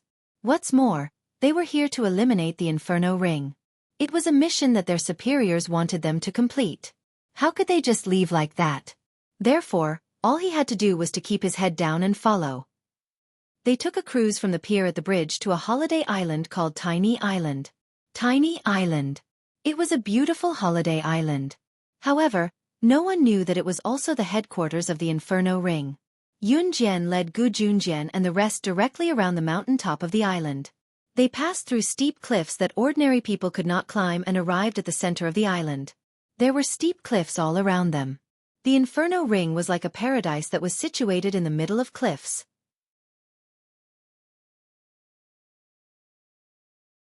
Chapter 574. It was surrounded by steep cliffs. From the top, it looked like a canyon with a bottomless abyss. But from the bottom of the mountain on Tiny Island, it was overgrown with trees. Even if one were to look up from the surroundings of Taipei Island, one would not be able to see anything special about it. But Tiny Island was a very strange island. No one would have thought that there was a giant pit in the middle of this mountain that looked no different from other mountains. The headquarters of the Inferno Ring wasn't here before. But one time, a helicopter from the Inferno Ring happened to pass by the airspace of this small mountain range and discovered this place. The giant pit was overgrown with trees. Because the sun shone directly through the cliffs, the trees here grew especially well. And because Tiny Island was by the sea, but there was a lot of fresh water on Tiny Island, the Inferno Ring moved their headquarters here. As the saying goes, the most dangerous place is the safest place. The Inferno Ring must have thought so too. Is the headquarters of the Inferno Ring really in this godforsaken place? A large group of people climbed up from the bottom of the mountain with climbing tools and finally landed in this giant pit surrounded by cliffs. This place was overgrown with trees. It was indeed a good place to hide. But at this moment, other than the occasional sound of insects, there was no other sound. Yun Jian nodded. Then she put away her climbing tools and took the lead to walk forward. Yun Jian, keep your voice down. This is the headquarters of the Inferno Ring. If you walk so loudly, the people of the Inferno Ring will hear you. You may want to die, but I don't. Seeing Yun Jian strutting forward without hiding her tracks, Xiao Weiming couldn't help but shout. His words were filled with the fear of death. Yun Jian ignored him. Gu Junjian thought that Yun Jian had her reasons for doing so. Even though this tiny island wasn't big, this huge pit that was surrounded by cliffs and had no blind spots was still quite large when walking on foot. We're almost there. Yun Jian pressed her lips together and stroked the Browning pistol strapped to her waist before stroking the butterfly knife that was hidden in her belt as well. She walked forward confidently. She had picked out the Browning in the army before she left. Other than the butterfly knife, the weapon he was most used to using in his previous life was the American-made Browning pistol. Not long after Yun Jian spoke, everyone saw a large base appear in the cover of the large forest in front of them. This base was very similar to the houses they usually saw, but it was dozens of times bigger than the houses they usually saw. Yun Jian knew that in this base, everything was set up and mixed together. For example, the training ground for assassins, or the meeting room for the higher-ups of the Inferno Ring. Not only did Yun Jian know all this, she even knew that the meeting room of the Inferno Ring's upper echelons was located through the side door in the south. When she gestured with her hand, the ASF soldiers immediately understood that she was going to barge in through the south door. With Gu Junjian in the lead, the ASF soldiers stepped into the area closest to the south door without making a sound. Each of them held a gun with both hands and leaned against the wall of the base, waiting for Gu Junjian's orders. This was how the ASF soldiers usually did things. Just then, Yun Jian came straight to the south door in a high-profile manner. She kicked the door open amidst everyone's cries of surprise and F***CK. Simple and brutal. F***CK. What was Yun Jian trying to do? Everyone present could not help but gasp. How could she do that? If the Inferno Ring's people were alerted, wouldn't they all be dead? Just then, everyone saw Yun Jian standing at the south door. She stood there proudly and shouted arrogantly, "Job, get your ass out here with your Inferno Ring members."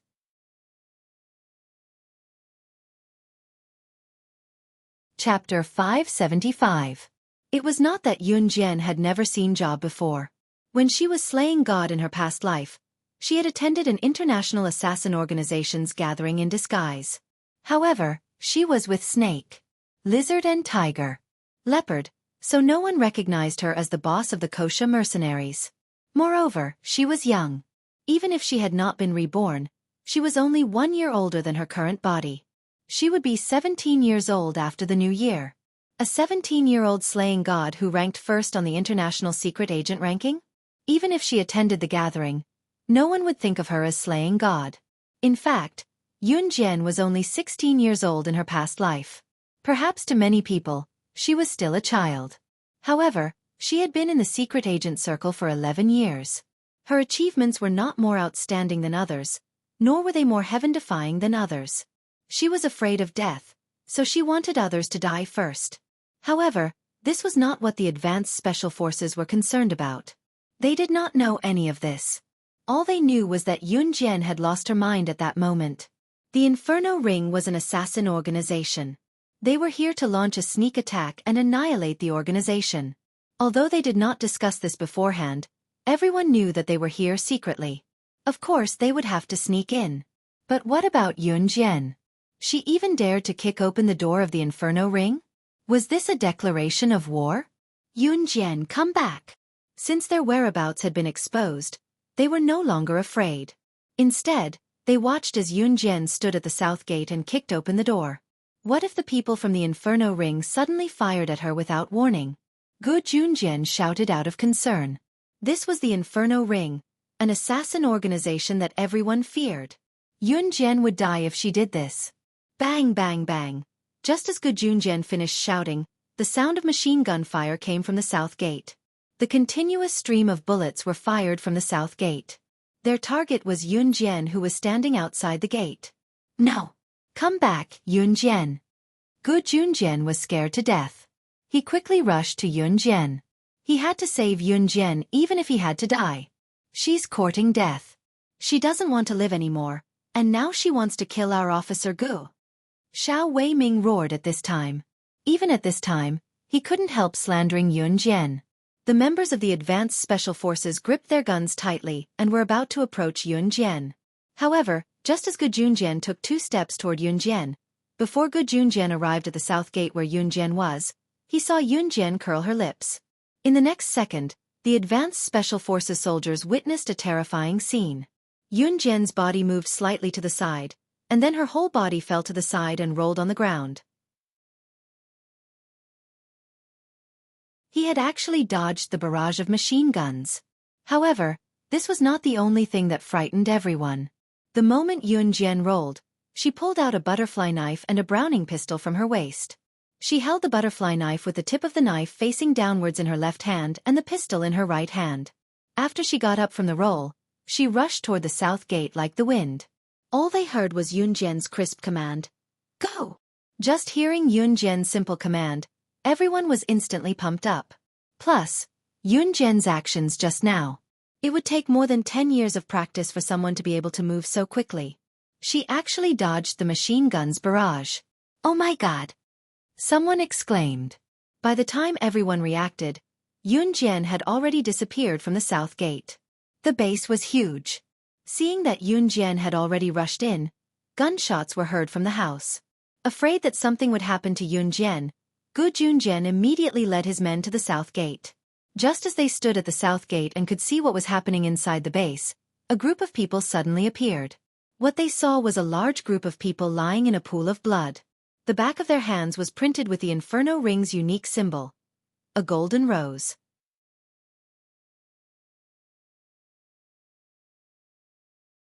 Chapter 576. If Gu Junjian and the rest knew them, they would realize that the men lying in the pool of blood were part of the Inferno Ring's upper management. Entering the Inferno Ring's base from the south gate was the meeting room of the Inferno Ring's upper management. When Slaying God attacked, the Inferno Ring's upper management did not even have time to react before they were killed instantly. As for the series of machine guns that were fired after Yun Jian kicked open the south gate, they were fired by the Inferno Ring's upper management who were on guard here. Unfortunately, they would never have imagined that they would die in the hands of a teenage girl. It was fortunate that Gu Junjian and the rest did not follow them immediately. Otherwise, they would have witnessed an even more shocking scene. Yun Jian was holding a butterfly knife in one hand and a pistol in the other. Her series of killing moves were executed in one go. She loaded the gun with bullets in one hand and continued to kill without any hindrance with a butterfly knife in the other. She was using both hands at the same time. Who else in this world could kill everyone in a matter of seconds like slaying God? At that moment, Yun Jian was already running up the stairs of the Inferno Ring's base and was heading toward the third floor of the large base. Her light footsteps did not make any sound as she stepped on the stairs. Gu Junjian was smart enough to recover from his shock. He then waved his hand, signaling the advanced special forces behind him to follow him. "Let's go!" Gu Junjian turned back and mouthed silently. Seeing that, the rest nodded and followed him.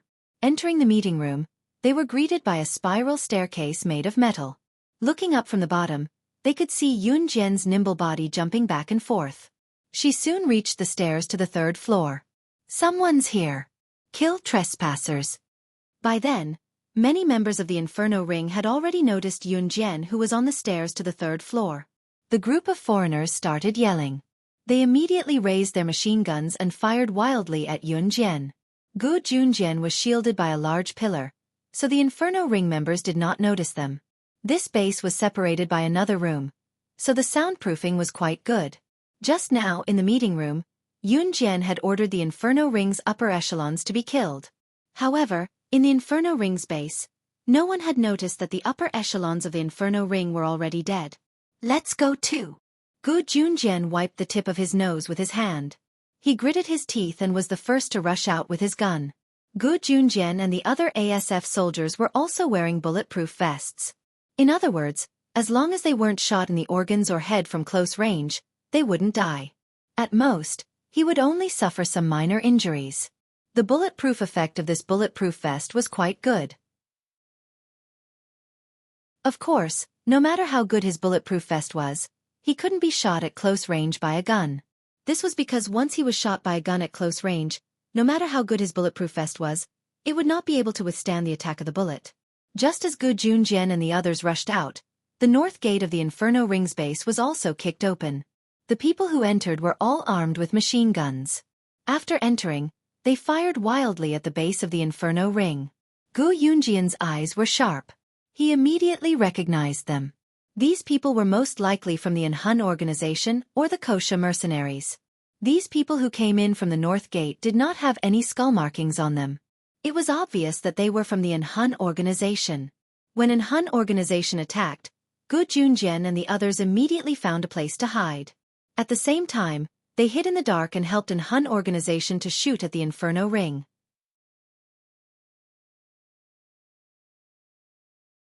Chapter 577.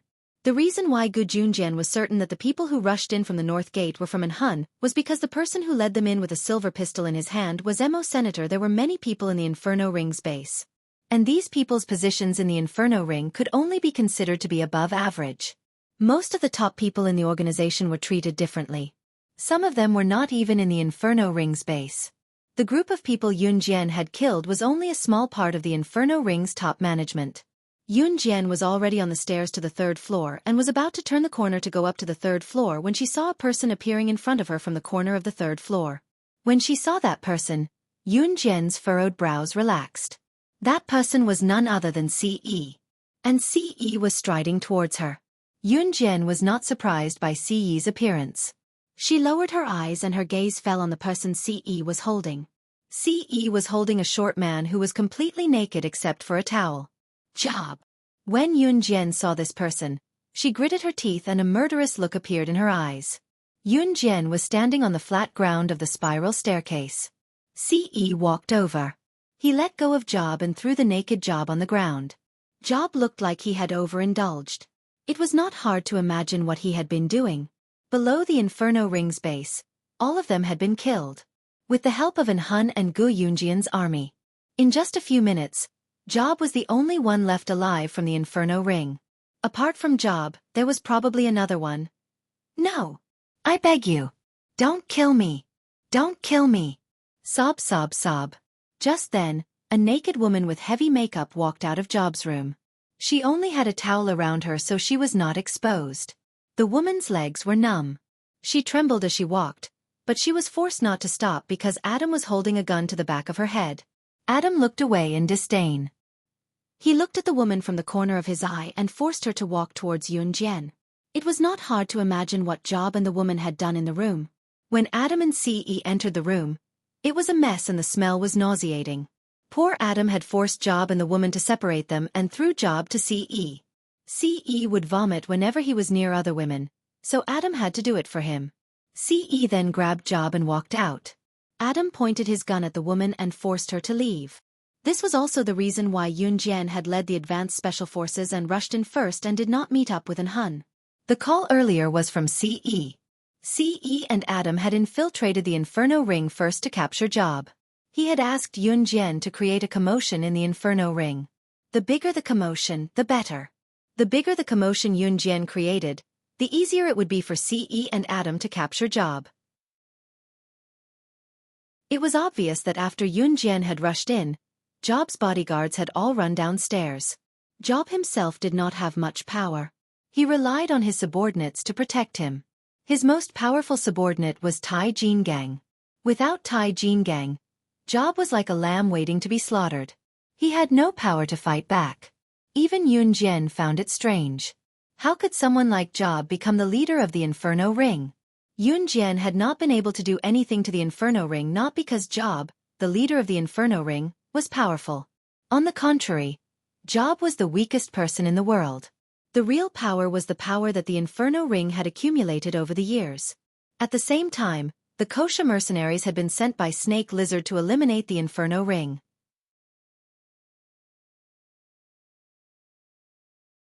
Chapter 578. Kneel! Adam roared as he pressed the muzzle of the gun against the woman's head again. Ah! No, don't kill me. The woman was so scared that she knelt in front of Yunjian and Ce without any dignity. At this moment, Gu Junjian and the rest had already walked out from the shadows. After exchanging orders with Mawson, they stood downstairs and watched everything that was happening on the third floor. They saw Yunjian walking step by step towards Job, who was so scared that he was curled up on the ground. Raise your eyes and look at me, Yunjian hissed. As she spoke, she took out a blade and stabbed it into Job's thigh without another word. Chi! The crisp sound of the blade piercing flesh made Job, who was sitting on the ground trembling, howl. Awoo! Yunjian laughed in disdain. She put away the gun and grabbed the butterfly knife in her hand. She then walked towards Job, and in a flash, she was right in front of him. At the same time, the butterfly knife in Yunjian's hand was pressed against Job's neck. Awoo! Who are you? Who are you? Does my Inferno Ring have a grudge against you? How dare you treat me like this? Job's short body was curled up as he held his thigh tightly and rolled around on the ground. Grudge! Yunjian laughed as she stabbed Job's thigh with the butterfly knife. Then she placed the blade that was stained with Job's blood on his neck with a strange smile. What grudge? Hee. Today I will slowly pull out your tendons, peel off your skin, and cut off your head. I will let you see with your own eyes how you die in my hands little by little. Yunjian patted Job's face with the bloody butterfly knife. After speaking, Yunjian stabbed Job's thigh again. Today she would take revenge for Xiao Zhu. She would let Job have a taste of how Xiao Zhu died in her previous life. She, Yunjian, was never a weak person. Awoo! Job howled again. At this moment, Job's forehead was covered in sweat as he howled. Why? Why? Did I, Job, offend you? Little girl, what did I do to offend you? I beg you spare me. You can take the Inferno Ring, you can take it. It's not mine anyway. It wasn't mine in the first place. If you want the Inferno Ring, then take it. Yunjian's cruel methods made Gu Junjian and the others who were standing below feel their hair stand on end.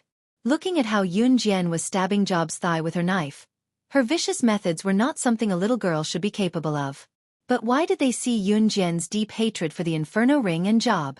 Xiao Wei-ming was also trembling. How did he target Yunjian in the beginning? Then, at this moment, he was very afraid of Yunjian. This Yunjian, how could she be so cruel? Ce, on the other hand, stood on the side, keeping his eyes on Yunjian with a small smile on his handsome face. Yunjian suddenly stood up. She stretched out her jade leg and stepped on the wound on Job's thigh. She tossed and turned. This action of rubbing salt on the wound almost made Job faint. In the end, he was awakened by Yun Jian's kick. Yun Jian looked at Job with an eerie smile.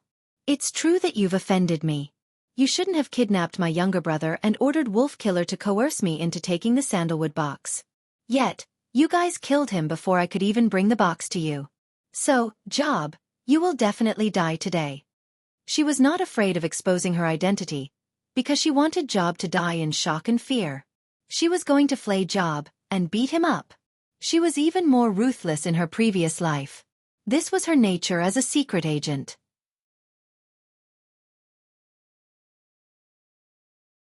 Chapter 579. She was slaying God. Hearing Yun Jian and Job's conversation out of the blue, everyone broke out in cold sweat. Slaying God? Who else was there? Slaying God who could make Inferno Ring's leader look so terrified? Other than the top secret agent in the International Secret Agent chart, who else could it be? Moreover, Yun Jian had said the same thing just now. Was slaying God not the one who stole the sandalwood box back then? In spite of it, how could Yun Jian be slaying God? Slaying God? What? How's that possible? Oh my God, Yun Jian is slaying God. Is this a joke? How can this be? Xiao Weiming cried out, holding his head. The shock on his face could only be described as horror and bewilderment. How could it be slaying God? The top secret agent in the International Secret Agent chart. Slaying God? How could it be her? The person who was most surprised was not Xiao Weiming, Yu Fengqing, and the other members of Champ Squad and Flying Dragons but Gu Junjian who stood at the bottom of the building. Other than Gu Junjian, Ce, Adam, and Mo Sen, no one knew about Yun Jian's background. Was she Qin Yiru's daughter? Gu Junjian had heard a lot of stories about Qin Yiru during his time with Qin Yiru. He had also heard a lot about Yun Jian's past and current changes from Qin Yiru. For example, before the third year of junior high school, Yun Jian's academic results were terrible, even at the bottom of the school. Somehow, from then on, Xiao Jian's personality and inexplicable skills had changed so drastically that it was astounding. Qin Yiru had suspected it as well. However, Xiao Jian was still the same. Moreover, Qin Yiru felt that Yun Jian's subsequent changes were all due to her weakness and incompetence, so Qin Yiru let it go. What shocked Gu Junjian the most was that if Yun Jian was slaying God, how could she be Qin Yiru's child who had been raised at home for more than a decade? Of course, Gu Junjian didn't point it out. After all, there were so many people standing around. Gu Junjian only frowned slightly, but he did not say a word, nor did he say a word. Other than Ce, even Adam, Mo Sen, and the members of an Hun that Mo Sen had brought with him were in an uproar. Slaying God, slaying. No. It wasn't me. I didn't kill your brother. No. As soon as Job finished speaking, his small body tried to crawl to the side. His eyes were filled with fear. It's not you? Who could it be? Ha. Yun Jian stepped on Job's wound and moved with him. After 2 steps, she suddenly spoke and lifted her leg at the same time to stomp on Job's wound. You must die. I'll make you wish you were dead. Mo Sr., just as Yun Jian said that, Ce looked up from Yun Jian and looked down at Mo Sen who was standing downstairs. Mo Sen got the hint and walked out of Inferno Ring's base. It was then that Gu Junjian realized what was going on. Adam and Mo Sen were from an Hun group, but why were they standing beside Ce, waiting for his orders? Adam and Mo Sen were the leaders of the Hun organization. It was rumored that the 4 leaders of Hun were Adam, Mo Sen, Shui Ying, and Lin Wei. The 4 of them had divided their work. Lin Wei was in charge of Hun's training of secret agents and assassins. Shui Ying represented Hun at various events. Adam and Mo Sen followed Hun's leader. Wherever they were, Hun's leader would be there. Chapter 580. Could he be the leader of the Hun organization? The leader of the world's top assassin organization that was scarier than the Kosha mercenaries? Rumors had it that no one had heard of the leader of the world's top assassin organization, Hun. He did not have a code name. The world only knew that he was mysterious, even more so than the Kosha mercenaries' boss, slaying God. An existence that was even more mysterious than slaying God. If the police saw him, they would have to give way to him as long as the Hun organization did not invade their country's territory, let alone the Inferno Ring. Gu Junjian remembered that when he was first promoted to the Advanced Special Forces, he was told that there were two forces in the world that should not be trifled with. One was the Enhun organization, and the other was the Kosha mercenaries. Today, he was suddenly told that the leaders of these two organizations were his most prized subordinate, and the young man whom he treated as his subordinate's man. How could he, Gu Junjian, not be frightened? How could he not be surprised? Fortunately, although the Enhun organization and the Kosha mercenaries were assassin organizations and mercenary groups, they had never attacked Country Z. Therefore, they maintained a non-interference relationship with Country Z. This meant that even if the other countries and regions were at odds with the Enhun organization and the Kosha mercenaries, the people in his army would not have to go against the two organizations. It was also because of this that the Jie province's military officers dared to let Gu Junjian work with the Enhun organization and the Kosha mercenaries. Otherwise, wouldn't it be scary to work with two major assassin mercenary groups? Gu Junjian gradually calmed down. He had a lot of questions that he wanted to ask Yunjian alone, but it was not suitable for such an occasion. Just then, Mo Sen walked in from the entrance of the base with a stove. Everyone looked over and saw that the stove in Mo Sen's hand was filled with charcoal that had just been burned from wood. It was obvious that the charcoal was taken from the kitchen of the Inferno Ring's base. Mo Sen even brought a coal clamp with him. Everyone was suspicious. What was he going to do with it? "Young master, this is all I found," Mo Sen said as he carried the stove to the third floor. Everyone present was a little confused. What was he going to do? When Mo Sen placed the stove in front of Ce turned and glared at Job with his razor-sharp eyes. However, he said to Yunjian, "If you want to skin him, this is just enough." What Ce said struck fear into everyone's heart. If Yunjian stabbing Job, then Ce's words were like a demon king from the 18th level of hell. Fear and panic. Xiao Weiming was squatting on Xiao. No one knew how shocked Xiao Weiming was at this moment. He had almost pawned the fear of his entire life on this. Yunjian lifted her foot abruptly, merely glancing at Job. "This is just enough to skin him." Yunjian chuckled and walked over. She used the coal clamp to pick up the glowing charcoal. No. It wasn't me who killed your brother. Slaying God. It wasn't me. It wasn't me who ordered it. Don't kill me, don't kill me. I'll tell you a secret. As long as you don't kill me, I'll tell you a secret. It's about the sandalwood box. It's about the sandalwood box. It's something from another world. Don't kill me, I'll tell you everything.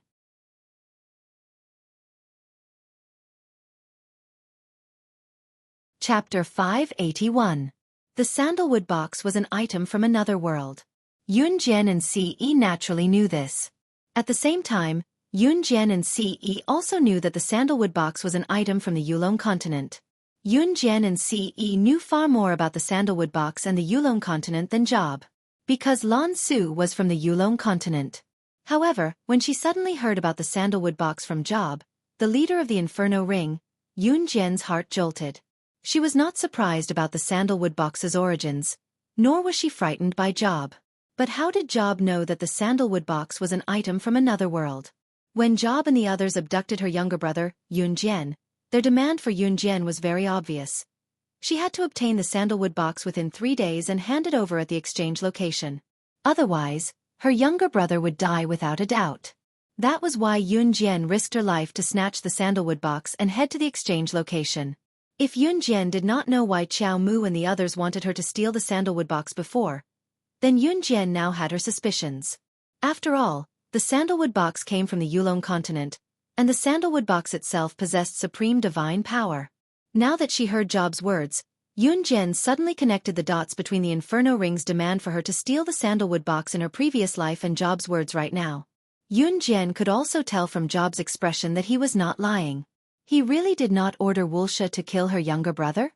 Speak! Yunjian stopped what she was doing abruptly and tossed the coal clamp back into the furnace before scolding Job. The group of people below had already frowned upon hearing this. What was a sandalwood box? What was that? Also, this sandalwood box that Job was talking about came from another world? Could it be that there was another world other than Earth? What a joke! This was no longer the feudal society of ancient times. How could another world appear? Job thought that Yunjian was interested. He clutched his numb thigh and tried his best to sit up straight. "I'll tell you. Let me go and I'll tell you." That was Job's goal. At this moment, Job didn't care about anything other than surviving. He was about to be forced to his death, so how could he care so much? He still had a lot of beautiful women to play with and a lot of money to spend. How could he die? Just now, he was having fun with the woman who was being held at gunpoint by Adam. As a result, they were forcefully separated by Adam, who barged in. SKSK, that feeling was really... He was still unable to satisfy it. "Speak." Yun Jian narrowed her eyes and looked at Job viciously. She had never been a soft-hearted person. Don't forget who she is. Slaying God was the top secret agent in the international secret agent ranking. She was never one to keep her promises. Bang! At this moment, CE raised an exquisite silver pistol and fired another shot at Job's thigh. The shot was unforgettable and everyone who heard it was sweating profusely. Other than Yun Jian, CE was the only one who could act like nothing had happened after firing a shot. "You don't have the right to state your conditions." "Die," CE said calmly. His deep eyes flashed and the gun in his hand was pointed at Job's heart. Adam, who was standing behind CE, was innocent. His young master had snatched his pistol without saying anything.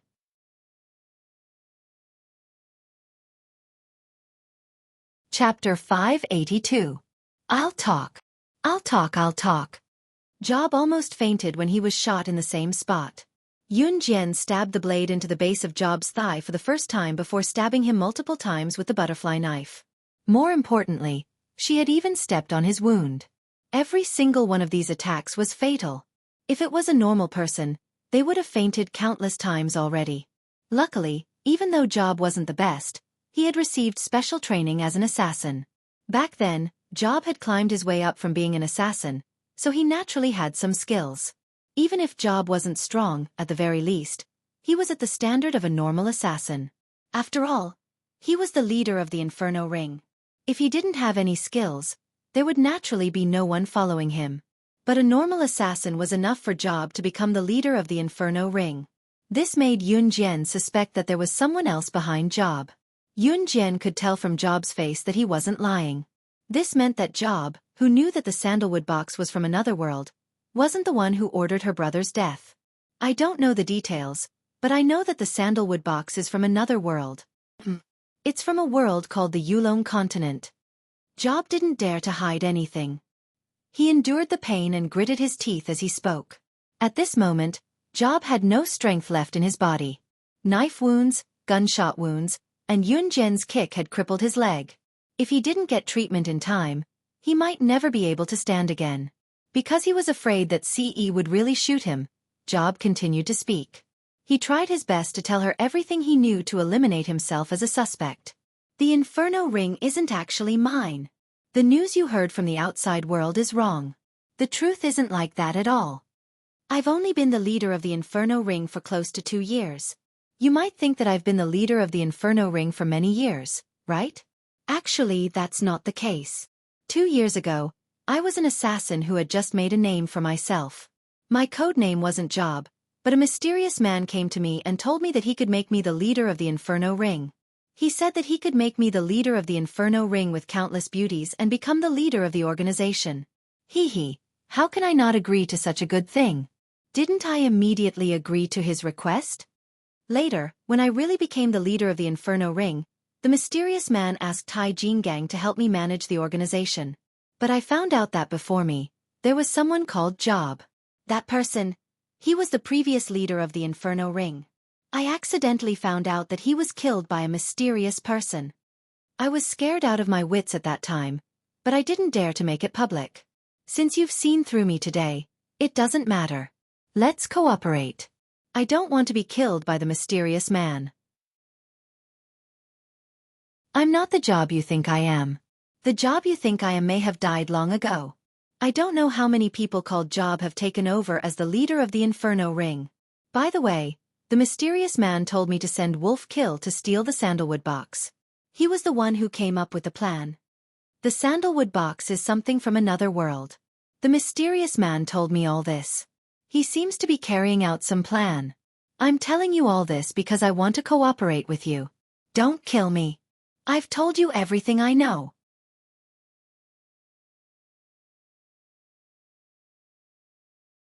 Chapter 583. In order to survive, Job spilled everything he knew. Of course, he was afraid of dying. This was because he had unintentionally found out that the previous leaders of the Inferno Ring were all named Job. More importantly, those people named Job had never shown themselves in front of outsiders. This meant that without him, the mysterious man could find more people named Job to replace him. This fully explained the scariest thing. He could be killed at any time, just like those people named Job. Hence, when Yun Jian and the rest exterminated the Inferno Ring from the outside, Job decided to come clean. He was not afraid since he was going to die anyway, so he told them everything and begged Yun Jian and Ce to spare his life. He still wanted to live to play with beauties and use the money that he could never spend. Moreover, he had stolen a lot of savings from the Inferno Ring in the past 2 years. The reason why Job had agreed to the mysterious man's request was because he could get many things that he could not get in the past. Are you done? Yun Jian asked with a raised brow. Job held the wound on his thigh and nodded, saying, Yes, I'm done. I've told you everything I know. Let me go, I'm innocent. It was the mysterious man who made me do all these. I didn't want to do all these bad things. Ce raised a brow at Job's words. Yun Jian continued, So the mysterious man was the one who sent Wuxia to kidnap my brother through you? Yun Jian had just finished, but before Job could speak, she added, Tell me the truth, don't even think about being hypocritical in front of me, or I'll slit your neck. Slaying God's authority was not something Job could challenge. Job shrunk his neck, clearly fearful of Yun Jian's gaze. He whispered to Yun Jian, but looked up at Yun Jian in fear, afraid that the butterfly knife in Yun Jian's hand would really slit his neck. However, Job saw that Yun Jian did not make a move, but Ce, who was standing behind Yun Jian, suddenly took out a pistol and aimed it at himself. Just as Job made half a sound, he shot Job's temple with a bang. The bullet entered his temple and his body fell backward. Job could still hear Ce's arrogant but protective words. Do you think you'll live to see the sun tomorrow? Even if Job did not give the order to kill Xiao Yunju in his past life, he was the one who had sent it to Wuxia. Do you think you'll live? His woman's beloved brother, Job's intermediary, had ordered him to kill him. How could Ce let Job see the scorching sun the next day? Ah! Suddenly, the woman kneeling on the ground screamed and was knocked out by Adam's kick. Young master, Emo-san and I will lead our men to eliminate the remnants of the Inferno Ring. Adam stood in front of Ce respectfully and said to Ce. Ce replied in a magnetic voice. Adam and Emo-sen led the Hun members away from the scene. The Kosha mercenaries, on the other hand, had already eliminated the remnants of the Inferno Ring in other places.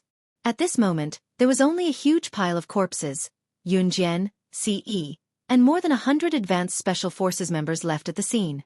Other than providing assistance, the Advanced Special Forces did not do anything at all, let alone suffer any casualties. Gu Junjian looked at Yun Jian with mixed feelings. Yun Jian stood up on one leg and looked down at the Advanced Special Forces members downstairs. It's easy for me to kill all of you. What was that supposed to mean? The Advanced Special Forces members standing behind Gu Junjian were shocked and frightened.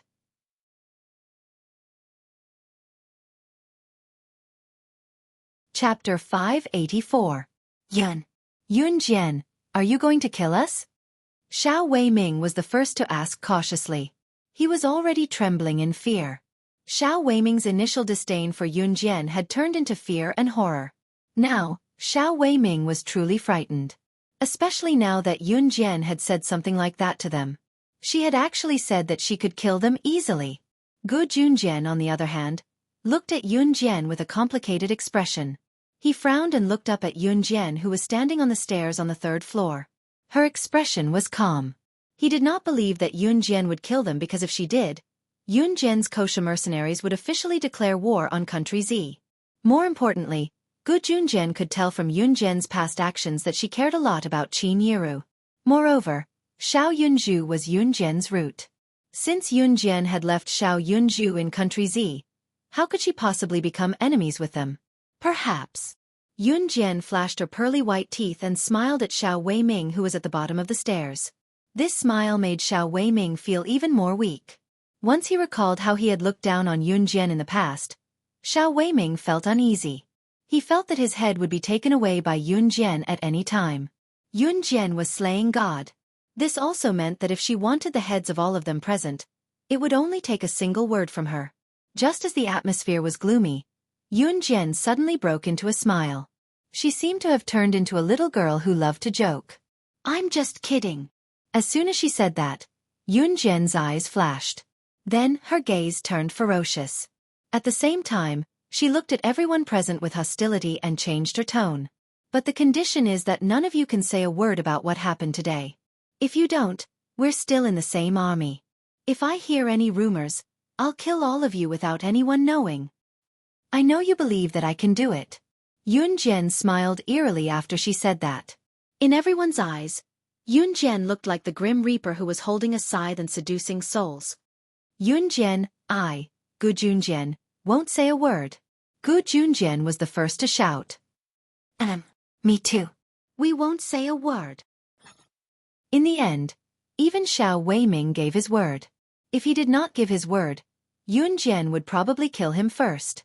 Hence, Xiao Weiming was afraid. Yun Jian nodded when she got his word. The Inferno Ring has been successfully eliminated. All teams, pack up and prepare to return home. Gu Junjian shouted sternly. Yes. The 10 teams of Advanced Special Forces obeyed the order and ran out of the Inferno Ring's base. At this moment, Yun Jian and Ce had come down from the 3rd floor. Seeing that Yun Jian and Ce were about to leave, Gu Junjian suddenly called out to Yun Jian. "Yun Jian, wait." Yun Jian turned around and looked at Gu Junjian without saying a word. Seeing that Gu Junjian called out to Yun Jian while Ce stood beside Yun Jian, his eyes flickered. "I have something to ask you." Gu Junjian frowned and stayed silent for 2 seconds. Since Gu Junjian did not say anything, Yun Jian did not say anything as well. After 2 seconds of silence, Gu Junjian spoke again. "I have all your information on hand. You're Yiru's child and grew up in Xinjiang town. I've heard from Yiru that Yun Jian seemed to have changed into a different person since the Friday after your 3rd year of junior high school. You said you're slaying God today. How did you become slaying God and complete all the missions when you've never left Xinjiang town? I won't ask anything else. I just want to ask one question. You're the fake Yun Jian, aren't you? Where's the real Yun Jian? Where is she?" Gu Junjian was a little scared. Qin Yiru loved her daughter so much. What would she do if she knew the truth? Would she be heartbroken? Heartbroken? Unbearable pain? Yun Jian grinned suddenly. You're tuning in to the Xiaofan's Wuxia Tales YouTube channel. Don't forget to subscribe and join us on this journey to catch the most captivating stories.